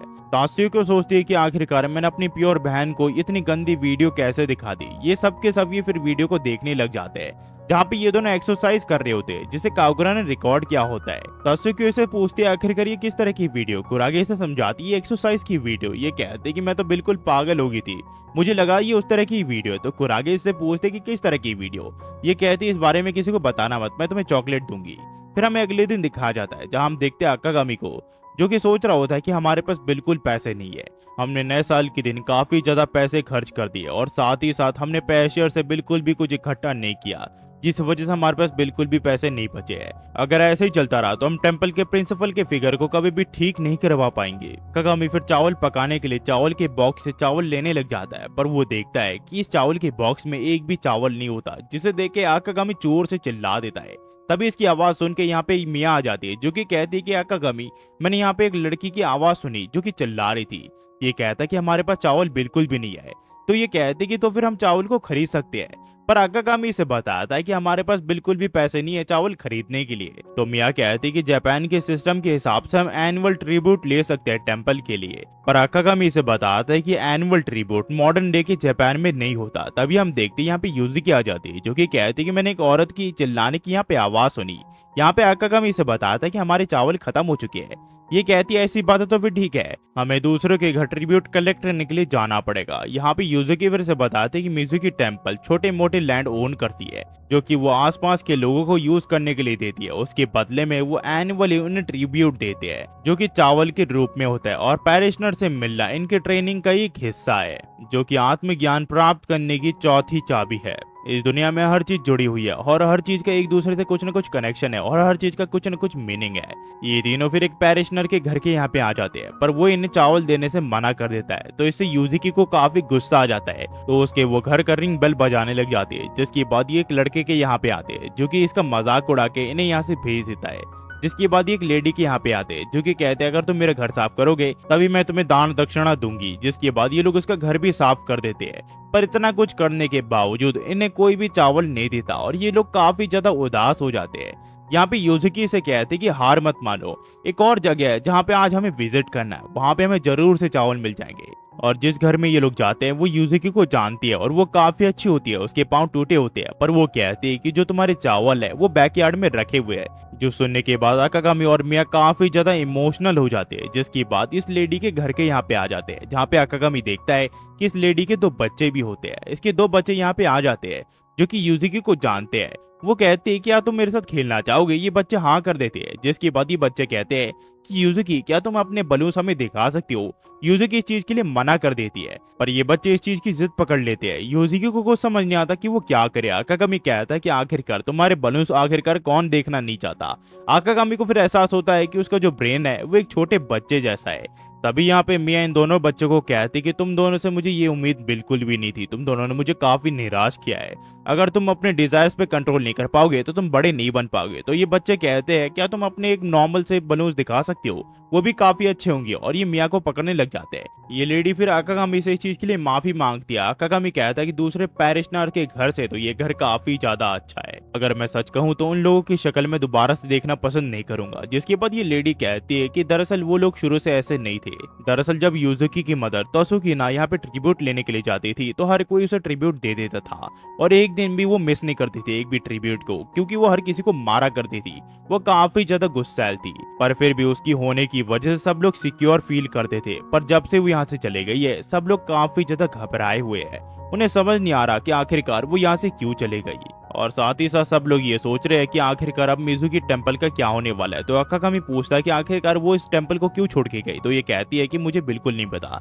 तभी हम देखते हैं यहाँ पे मिया अपने बलून्स को खोल के अकागामी को मुंह पे लगा देती है। इसके बाद इन तीनों को काफी सारे चावल के कट्टे दे दिए जाते हैं, जिन्हें देख के अकागामी हैरान हो जाता है और वो एक चावल का कट्टा ले लेता है और कहता है कि ये काफी ज्यादा भारी है। अकागामी को फिर याद आता है कि ऐसे ही वो यूजिकी से मिला था पहली बार जब उसके सर पे चावल का कट्टा लगा था। वो सोचता है कि ये डेस्टिनी है। इसके बाद ये सोचता है कि यूजिकी को काफी ज्यादा सपोर्ट करेगा चाहे जो हो जाए। पर ये देखता है कि यूजिकी ने काफी सारे चावल के कट्टे उठा रखे होते अपने कंधे पे। वो सोचता है क्या यूजिकी को सचमुच मेरे सपोर्ट की जरूरत है क्या। जैसा कि हमने पिछले एपिसोड में देखा, अकागामी, यूजिकी और मिया अपनी प्रीस्ट बनने की ट्रेनिंग शुरू करते थे, जिनमें इन्हें काफी सारे स्टेप्स को फॉलो करना पड़ता है। यूजिकी इस ट्रेनिंग को काफी अच्छे से कर रही होती है, इसी वजह से कीकी उसकी तारीफ करते हुए कहती है कि वो आधे साल के अंदर एक प्रीस्ट बन जाएगी। तब यहाँ पे कीजो आ जाता है, जो कि कहता है कि मैं चाहता हूँ तुम 3 महीने के अंदर यूजिकी को एक प्रीस्ट बना दो, वरना मैं इस एंगेजमेंट को तोड़ दूंगा। जिसके बाद इन्हें पता चलता है कि जो तोकुतो की सेरेमनी है वो इसी टेम्पल में होने वाली है, पर इनका टेम्पल का जो स्टैचू है वो तो टूटा हुआ है। आखिरकार ये सब इसे ठीक कैसे करेंगे। कहानी फिर प्रेजेंट में आती है, जहाँ ये लोग सोच रहे होते कि आखिरकार ये प्रिंसिपल के फिगर को कैसे रिपेयर करेंगे। यहाँ पे कीकी ने बताया थी कि मैंने आस पड़ोस के लोगों से पूछा, उन्होंने बताया कि एक प्रीस्ट के प्रिंसिपल को रिपेयर करने की कॉस्ट कम से कम 5 लाख येन हो सकती है। जिसे सुन के अकागामी बिल्कुल हैरान हो जाता है। वो सोचता है कि आखिरकार इतने सारे पैसे हम कहाँ से लाएंगे। यहाँ पे कीकी कहती है ये सारी मेरी गलती है, मुझे माफ कर दो। तब यहाँ पे यूजिकी कहती है कि हम कुछ ना कुछ उपाय निकाल ही लेंगे। अकागामी इसे समझाता है कि यूजिकी 5 लाख येन जुटाना इतना ज्यादा आसान नहीं है, पर ये कहती है कि हम कुछ ना कुछ उपाय निकाल ही लेंगे। तो कीकी कहती है कि लगता है तुमने अपना सर कहीं पे फुड़वा लिया है। ये कहते हैं कि चिंता मत करो, हमारे पास वैसे भी पैसों की काफी ज्यादा कमी है, और शायद होजो ने ये चैलेंज की तरह हमें दिया है कि हम इस चीज को ठीक कर पाएंगे कि नहीं, और साथ ही साथ मैं यहाँ पे एक प्रीस्ट बन पाऊंगी कि नहीं। अगर ये सारी चीजें मैं मैनेज नहीं कर पाई तो मैं इस टेम्पल की ओनर बनने के बिल्कुल भी लायक नहीं हूँ। जिसके बाद ये कहते कि अकागामी और कीकी ये सब मुझ पे छोड़ दो। वही अकागामी जॉब्स ढूंढने लग जाता है। वो सोचता है कि ऐसी कौन सी जॉब होगी जिसमें उसे काफी सारे पैसे मिल सके। इसे एक जॉब दिख जाती है, पर इसके पास फोन नहीं होता, तो इसी वजह से यूजिकी के पास चले जाता है ताकि वो उसे फोन बोरो कर सके। पर वो देखता है कि यूजिकी यहाँ पे मेड की ड्रेस में होती है। इसे देख के अकागामी सोचता है कि आखिरकार मैं ये सब क्या देख रहा हूँ। अकागामी कुछ भी समझ नहीं पा रहा होता। तभी यहाँ पे यूजिकी कहती कि तुम्हें क्या चाहिए अकागामी। यूजिकी को देख के अकागामी का दिमाग बिल्कुल भी काम नहीं कर रहा होता। अकागामी अपने मन में ख्याली पुलाव पकाने लग जाता है, जिसके बाद वो अपने ब्रेन पे कंट्रोल करता है और कहता है कि मैं तो सिर्फ यहाँ पे फोन लेने के लिए आया हूँ। तभी यह अदर वर्ल्ड ख्यालों में खो जाता है और सोचता है कि ऐसा भी हो सकता है क्या। अकागामी किसी तरह खुद पे कंट्रोल करके यहाँ पे फोन मांग लेता है, पर उसके नाक से यहाँ पे ब्लड बहने लग जाता है। यूजिकी फिर फोन ढूंढने लग जाती है, पर यूजिकी को ऐसे पोस्चर में देख के अकागामी बिल्कुल खुद पे कंट्रोल नहीं कर पा रहा होता और उसके नाक से काफी सारा ब्लड बह जाता है।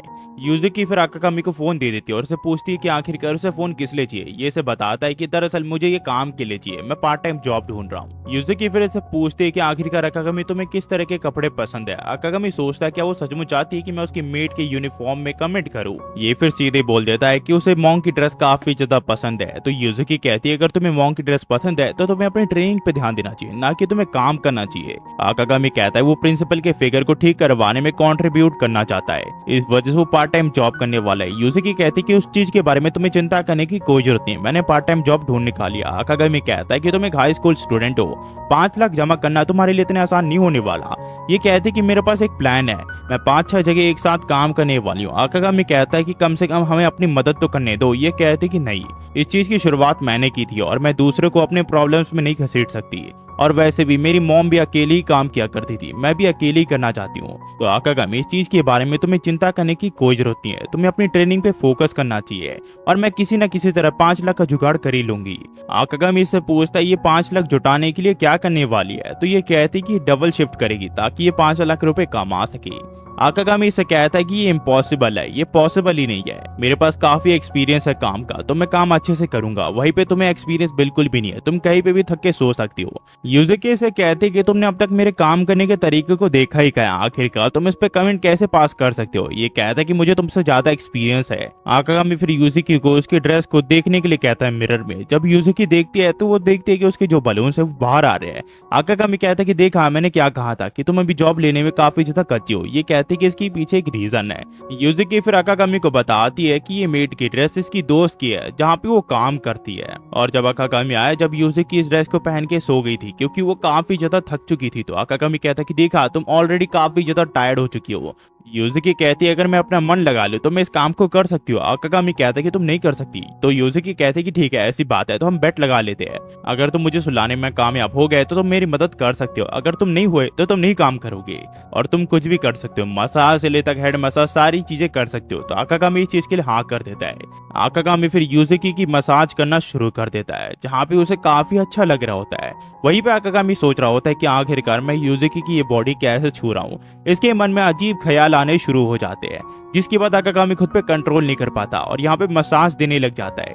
वहीं पे हमें तासुकियो को दिखाया जाता है जहाँ पे यूजुकी और अकागामी की से आवाज आ रही होती है और ये काफी अजीब आवाज ही होती है, जिस वजह से तासुकियो यूजुकी के रूम का दरवाजा खोल देती है और वो देखती है कि अकागामी और यूजुकी यहाँ पे रेसलिंग कर रहे होते हैं। ये कुछ समझ नहीं पाती आखिरकार यहाँ पे क्या हो रहा है। यूजुकी कहती है कि मैं जीत गई, पर वहीं पे उसे नींद आ रही होती है। अकागामी यूजुकी को कहता है कि तुम्हें हार मान लेनी चाहिए, तुम इस काम को नहीं कर सकती। यूजुकी कहती है कि नहीं, मैं इस काम को करना चाहती हूँ, जिसके बाद यूजुकी को गुस्सा आ जाता है और वो कहती है कि इस काम से तुम्हारा कोई लेना देना नहीं है। अकागामी को इस बात पे गुस्सा आ जाता है और वो कहता है कि ठीक है, अगर इस काम से मेरा कोई लेना देना नहीं है तो मैं वो करूंगा जो मैं करना चाहता हूँ। ये फिर तासुकियो से पूछता है क्या तासुकियो कल तुम मेरे साथ घूमने चलोगी बाहर। तासुकियो कहती है क्या क्या अभी तुमने क्या कहा। ये कहता है कि ठीक है, कल तुम रेडी रहना, कल हम एक साथ जाएंगे बाहर घूमने। ये सुनने के बाद तासुकियो का चेहरा लाल हो जाता है और वो कुछ समझ नहीं पाती, जिसके बाद हम देखते हैं तासुकियो यहाँ पे सपने देख रही होती है कि उसकी शादी अकागामी से हो चुकी है और वो लोग हनीमून पे आए हुए हैं। तभी इसकी आंखें खुल जाती है और वो कहती है कि ये सब हम चीज नहीं कर सकते और उसका सर जाके सीधा कुरागे के सर पे लगता है और कुरागे यहाँ पे हवा में उड़ते हुए नीचे गिर जाती है। तासुकियो फिर उसे नीचे झुक के माफी मांगती है और कहती है उसे चॉकलेट दिला देगी वो, अगर वो चीज को भूल जाए तो। जिसके बाद यहाँ पे तासुकियो सोच रही होती है कि लगता है कि अकागामी इस चीज के बारे में ज्यादा फील नहीं करता। उसने अचानक से उसे उसके साथ घूमने के लिए पूछ लिया। ये सोचती है कि इसमें ज्यादा कुछ होगा नहीं, वो ऐसे उसे डेट पे इनवाइट कर रहा है। ये जरूर से कोई गलत फहमी है जिसके बारे में इसे ज्यादा सोचने की कोई जरूरत नहीं है। तो आज के डेट के ऊपर इसे ज्यादा एफर्ट डालने की कोई जरूरत नहीं है। जिसके बाद हमें कुछ देर बाद दिखाया जाता है जहाँ हम देखते हैं तासुकियो को, जिसने अपने सारे फेवरेट चीजें पहन रखी होती है और साथ ही साथ मेकअप भी कर रखा होता है। तब यहाँ पे अकागामी आ जाता है जिसने अपने नॉर्मल कपड़े पहन रखे होते हैं। इसे देख के तासुकियो को समझ आती है कि जरूर से कुछ गलत फहमी है। अकागामी फिर इसे कहता है कि तुम आज काफी ज्यादा सुंदर लग रही हो तासुकियो, अगर मैं तुम्हारे साथ बाहर घूमने जाऊं तो काफी सारे लोग जेलस हो जाएंगे और मैं भी थोड़ा नर्वस फील कर रहा हूँ क्योंकि तुम काफी ज्यादा सुंदर लग रही हो। ये कहती कि मैंने तुम्हें कभी भी नहीं कहा कि मैं तुम्हारे साथ घूमने के लिए जा रही हूँ। इसके बाद ये लोग बाहर घूमने के लिए चले जाते हैं। अकागामी इसे कहता है कि दरअसल ये यहाँ पे फोन लेने के लिए जा रहा है। तासुकियो इसे पूछती है उसे किस तरह का फोन चाहिए। अकागामी इसे कहता है कि दरअसल वो एक प्लान के साथ चाहता है जो कि कपल्स के लिए है और वो इस प्लान में तासुकियो के साथ रजिस्टर होना चाहता है क्योंकि उसमें काफी अच्छा ऑफर है। पर तासुकियो कहती है कि हम सिर्फ रूममेट्स हैं, हम कोई लवर्स नहीं है। ये कहता है कि वो मुझे भी पता है। जिसके बाद ये लोग वहां पे पहुंचते हैं तो उन्हें पता चलता है कि इसके साथ रजिस्टर नहीं करवा सकता क्योंकि तासुकियो अंडर एज है। जिसके बाद अकागामी दूसरे प्लान के साथ जाता है।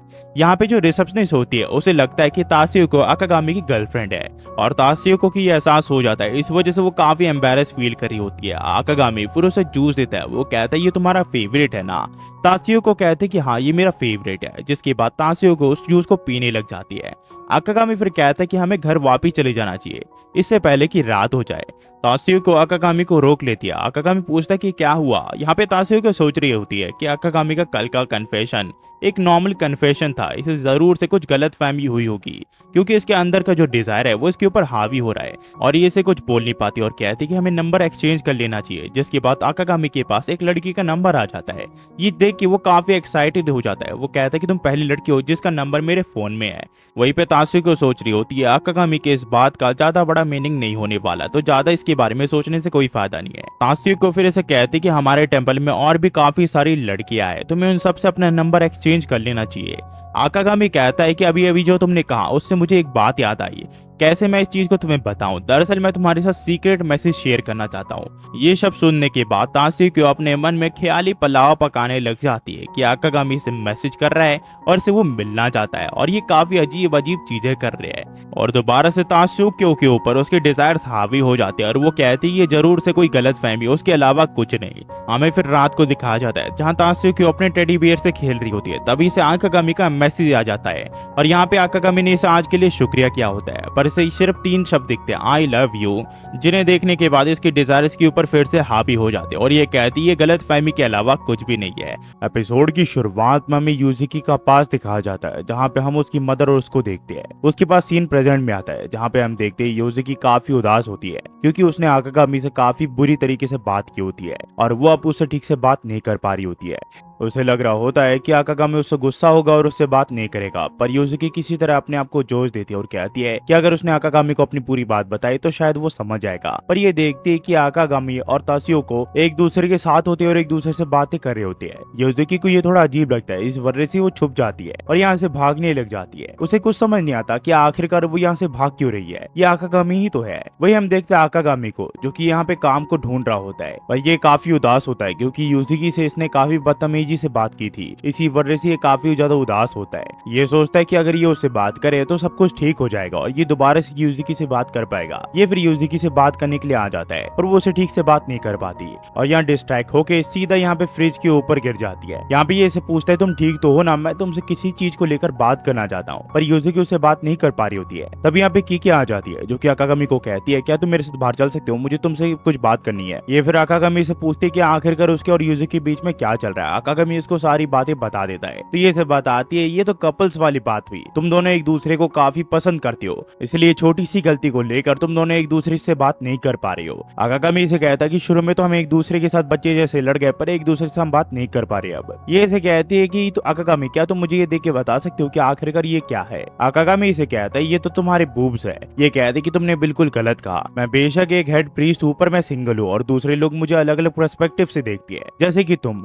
मैंने जानबूझ के तुम्हें अपना ब्रेस्ट दिखाया ताकि तुम यहाँ पे मिस्टेक करो और मुझे यहाँ पे अपना आंसर दो। हम किसी के ऊपर उंगली करते हैं तो हम ये दिखाने की कोशिश करते हैं कि सामने वाली वो चीज है और वो तुम देखते हो, जिस वजह से तुम आसानी से डिस्ट्रैक्ट हो जाते हो। पर क्या तुम मुझे बता सकते हो कि तुम यूजिकी को किस नजर से देखते हो, क्या तुम उससे सचमुच प्यार करते हो क्या। आकागामी इसे बताता है कि वो स्टेट है, वो हमेशा पॉजिटिव रहती है और वो मुझसे ताकतवर भी है। ये यहाँ पे यूजिकी की तारीफ करने लग जाते हैं, तो किकी इसे कहती है कि तुम बायस हो गए उसके बारे में बता रहे हो मुझे। ये इसे कहता है ऐसा कुछ नहीं है। उतने में यहाँ पे कुरागे आ जाती है, जो कि इसे कहती है कि हमारे यहाँ एक गेस्ट आया है। ये इसे बताती कि वो यहाँ पे श्राइन को रिमूव करने के लिए आए हैं, वो अपने ग्रेव को कहीं और ले जाना चाहते हैं। इसकी ये बात सुन के किकी भागने लग जाती है, तो आकागामी से पूछता है कि क्या हुआ। ये इसे बताते हैं जब भी हम किसी के ग्रेव को निकालते हैं तो हमें काइंड ऑफ वो लोग डोनेशन देते हैं, क्योंकि हमने उसके ग्रेव को यहाँ पे रखा था और आज मैं काफी सारे पैसे कमाने वाली हूँ। आकागामी उसे रोकने की कोशिश करता है और कहता है ये गलत है, पर उतने में वो लोग यहाँ से चले जाते हैं। दरअसल वो लोग अपने ग्रेव को अपने नेबरहुड के यहाँ पे लगाना चाहते हैं, तो किकी से पूछते हैं क्या उन लोगों ने रिडेम फीस दिया क्या। यूजुकी कहती है कि रिडेम फीस वो तो हमारे टेम्पल ने कब के लेने से मना कर दिया है, हम रिटर्न फीस नहीं लेते। इसके बाद उनके किकी उदास हो जाती है और कहती कि आखिरकार तुम ऐसा कैसे कर सकती हो। पर यूजुकी से बताते कि इन लोगों ने कहा कि वो मियाजाकी टेम्पल पे अब और ज्यादा भरोसा नहीं कर सकते, क्योंकि ये टेम्पल दिन प्रतिदिन खराब होते जा रहा है। मुझे लगा था कि मैं अपना बेस्ट दे रही हूँ उनका ट्रस्ट जीतने के लिए, पर लगता है मैं गलत थी।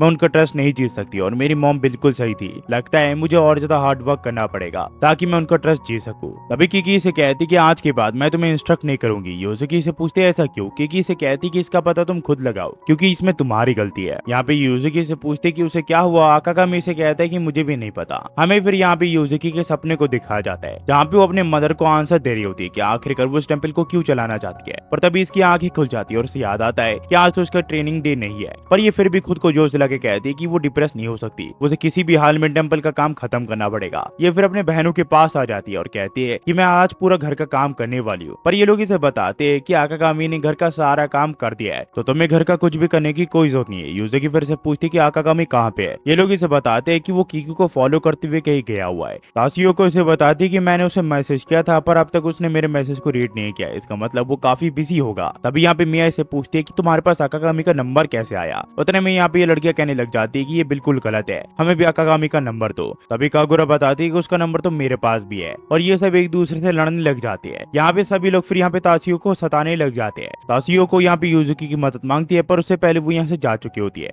वही हम देखते हैं यूजुकी को, जो कि टेंपल साफ करने के लिए आ चुकी होती है, पर वो देखती है यहाँ पे सब कुछ चमक रहा होता है। इसी वजह से यूजुकी फैसला करती है कि वो बाहर काम ढूंढने के लिए जाएगी। पर जब ये काम ढूंढने के लिए निकलती है तो इसे काफी अजीब लोग मिलते हैं, जिससे ये थोड़ी डर जाती है और यहाँ से भागने लग जाती है। और उसी टाइम यहाँ पे बारिश शुरू हो जाती है, पर फिर भी यूजुकी कहीं रुकती नहीं है। वहीं पे हमें दिखाया जाता है कैफे के यहाँ पे, जहाँ पे आकागामी किकी के सामने झुक के यूजुकी को ट्रेनिंग देने के लिए लिए कहता है, पर ये इसे कहती है कि अगर उसने ऐसा किया तो यूजुकी की ट्रेनिंग वो हमेशा के लिए बंद कर देगी और उसे अब खड़ा हो जाना चाहिए। ये फिर जाती हुई अकागामी को इस जगह का बिल भरने के लिए कहती है, पर अकागामी के पास पैसा नहीं होता। तभी इसे कॉल आ जाता है जो कि ताशियोका का होता है। ये इसे कहती है कि आखिरकार तुम कहाँ थे और इतनी देर के बाद तूने फोन क्यों उठाया, तुम्हें पता है एक बड़ी चीज होगी यहाँ पे, यूजुकी यहाँ पे गायब हो चुकी है। और इसकी ये बात सुन के अकागामी यहाँ पे भागने लग जाता है और यूजुकी को ढूंढने लग जाता है, जबकि बाहर बारिश हो रही होती है। ये यूजुकी के जान पहचान वालों के घर के यहाँ पे जाता है, पर इसे यूजुकी कहीं भी नहीं मिलती। वहीं पे हम देखते हैं यूजुकी को, जो कि उसे ब्रिज के कार्डबोर्ड के नीचे बैठी होती है जहाँ पे पहले अकागामी बैठा करता था। यहाँ पे इसे फीवर भी हो चुका होता है क्योंकि ये काफी ज्यादा भीग चुकी होती है। ये उस पल को याद करने लग जाती है जहाँ पे पहली बार इसकी मदर ने कहा था कि इस टेंपल को बंद करना पड़ेगा क्योंकि ये टेंपल और ज्यादा नहीं चल सकता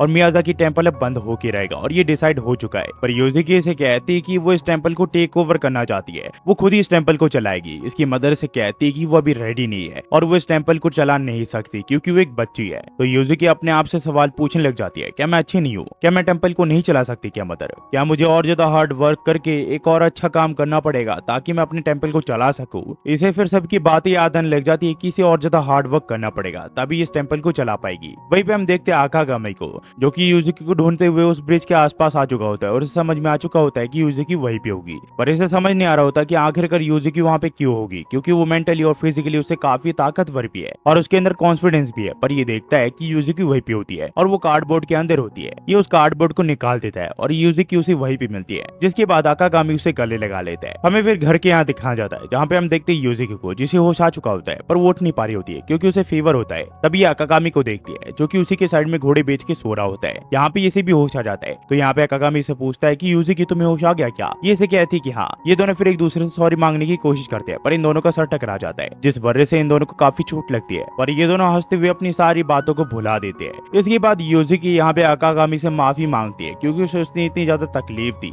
अकागामी इसे पूछता है कि आखिरकार वो उसे माफी क्यों मांग रही है। यूजुकी इसे बताती है कि वो इसलिए क्योंकि उसे पता नहीं था कि अकागामी उसे उस ब्रिज के नीचे ढूंढ निकालेगा। आखिरकार उस जगह के बारे में इसे पता कैसे चला। ये इसे बताता है कि मुझे लगा नहीं था कि तुम मेरे जैसे एक स्टूपिड हरकत करोगी, पर मैंने किसी तरह अंदाजा लगा लिया था और मुझे कुरागे ने कहा था कि तुम एक बबलिंग इडियट हो, तुम किसी भी छोटी सी बात को लेकर काफी ज्यादा सोचती हो। पर क्या तुम यहाँ पे एलिजमेंट को हासिल करने की फर्स्ट की को भूल चुकी हो क्या? वो है कि हम लोगों को यहाँ पे अकेला नहीं होना चाहिए। यही बात तुमने मुझे ब्रिज के वहाँ पे कही थी और बचपन में मेरे फादर भी मुझसे यही हर टाइम कहा करते थे। हाँ वो बात अलग थे, वो एक नंबर के पर्वत थे, वो लड़कियों के साथ मजे करने के लिए मुझे अकेला छोड़ गए और तब से मैंने कसम खा ली कि मैं अपनी पूरी जिंदगी अकेले रहूंगा और मैं किसी भी लड़की के चक्कर में नहीं फंसूंगा। पर जब तुम मेरी लाइफ में आई तो सब कुछ बदल गया। तुमने मेरी लाइफ को पूरी तरह चेंज कर दिया और मेरे जीने का पर्सपेक्टिव भी चेंज कर दिया। तो ये मत सोचो कि तुम इस दुनिया में अकेले हो और मुझे अपनी लाइफ में इन्वॉल्व होने दो, मैं तुम्हारी मदद करना चाहता हूँ। पर ये से कहती कि ये इसलिए हो रहा है क्योंकि मैं बिल्कुल अच्छी नहीं हूँ, मैं अपने काम को अच्छी तरीके से नहीं कर सकती और मुझे पता है कि तुम पूरे दिन काफी ज्यादा बिजी रहती हो, पर फिर भी तुम मेरी मदद करती हो और मैं नहीं चाहती कि तुम्हें और ज्यादा तकलीफों से गुजरना पड़े। अकागामी इसे कहता है ऐसा कुछ भी नहीं है, मैं तुम्हारी मदद इसलिए कर रहा हूँ क्योंकि मैं इस टेंपल से काफी ज्यादा प्यार करता हूँ। और यूजुकी को भी अपनी बात याद आ जाती है। उसने अपनी मदर को कहा था कि वो इस मियाजाकी टेंपल से काफी ज्यादा प्यार करती है और वो उसे अकेला नहीं छोड़ सकती। यूजुकी फिर इसका पुरानी बात याद दिलाने के लिए अकागामी का शुक्रिया करती है। उतने में बाकी लड़कियां भी यहाँ पे आ जाती है और कहती है कि हमने तुम दोनों की सारी बातें सुन ली है। ये सब फिर मिलकर यूजुकी को यहाँ पे पनिश करने लग जाते हैं क्योंकि वो बिना बताए यहाँ से भाग गई थी। साथ ही साथ वो इसे ये भी कहती है कि वो मियाजाकी टेंपल से प्यार करते हैं, इसी वजह से वो किसी भी हाल में इसे बचा के रहेंगे। पर लगता है यूजुकी इस टेंपल से प्यार नहीं करती क्योंकि उसके पास अभी भी अकागामी का नंबर नहीं है। बाकी सब लड़कियों के पास अकागामी का नंबर आ चुका है।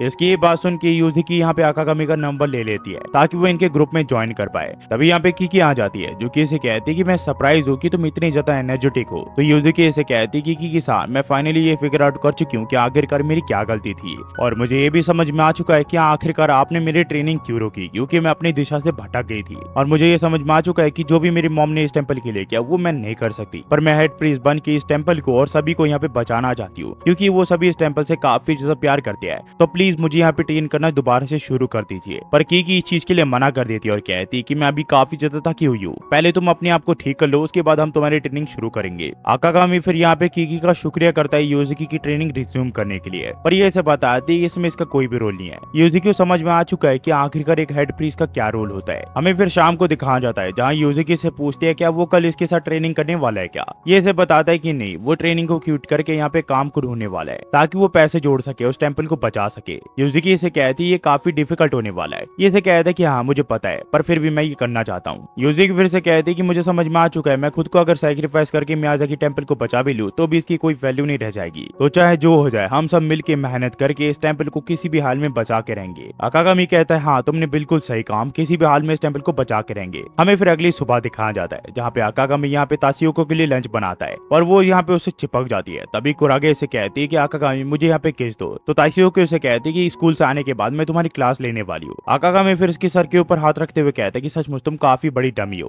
उतने में यहाँ पे मिया आ जाती है जो कि सीधे इसके मुंह पे बैठ जाती है और ये देख के यहाँ पे कागुरा काफी ज्यादा गुस्सा हो जाती है और वो सीधे अकागामी को एक लात मारती है, जिसके बाद वो कीकी के बलून्स पे जाके गिर जाता है। यहाँ पे कीकी से कहती है क्या तुम्हें मेरे बलून्स इतने ज्यादा पसंद है क्या? ये कहता है ऐसा कुछ भी नहीं है, मैं गलती से इसके ऊपर गिर गया। तभी यहाँ पे यूजिकी आ जाती है जो कि इसे कहती है क्या तुम यहाँ पे सबको संभाल लोगी ना? ये से कहता है कि चिंता मत करो, मैं घर का सारा काम करके रख दूंगा। तो यूजिकी कहती है कि तो फिर ठीक है, मैं तुम पे भरोसा कर रही हूँ। तभी यहाँ पे सभी लड़कियां यूजिकी को बताती है कि आज सिर्फ तुम्हारे साथ ही हादसा नहीं हुआ है, बाकी सबके साथ कुछ ना कुछ हादसा हुआ है। तभी हम देखते हैं यूजिकी की जो फ्रॉक है वो थोड़ी उठ जाती है और उसकी अंडरवियर दिख जाती है, पर वो किसी तरह उसे झुका लेती है। पर अकागामी इसकी अंडरवियर देख लेता है, जिस वजह से उसकी नोज यहाँ पे ब्लीड करने लग जाती है। इस कहानी का पहला सीजन यहाँ से खत्म हो जाता है। अगर आप यहाँ तक देख रहे हो तो प्लीज लाइक सब्सक्राइब और शेयर करना मत भूलना। होपफुली आप सब बढ़िया होंगे और मुझे पता है कि वीडियोस आजकल थोड़ी लेट आ रही है, पर यार क्या ही कर सकता हूँ, मेरे घर में पानी की दिक्कत चल रही है और हम शिफ्टिंग के बारे में सोच रहे हैं। तो इस महीने तो मुश्किल है शिफ्ट होना, अगले महीने हम शिफ्ट हो पाएंगे, जिस वजह से इस महीने थोड़ी वीडियो डिले पे आ सकती है। पर चिंता मत करिए, मैं अपनी पूरी कोशिश करूंगा एक दिन छोड़ के एक दिन वीडियो डालने की, और वो भी 1 घंटे की होने वाली है, तो थोड़ा ज्यादा टाइम लगेगा, पर चिंता मत करिए गाइस। आखिर में जाते हुए सिर्फ इतना ही कहूंगा guys, thanks for watching. Next video मिलता है, होपफुली आप सब बड़े होंगे। Thanks for watching guys.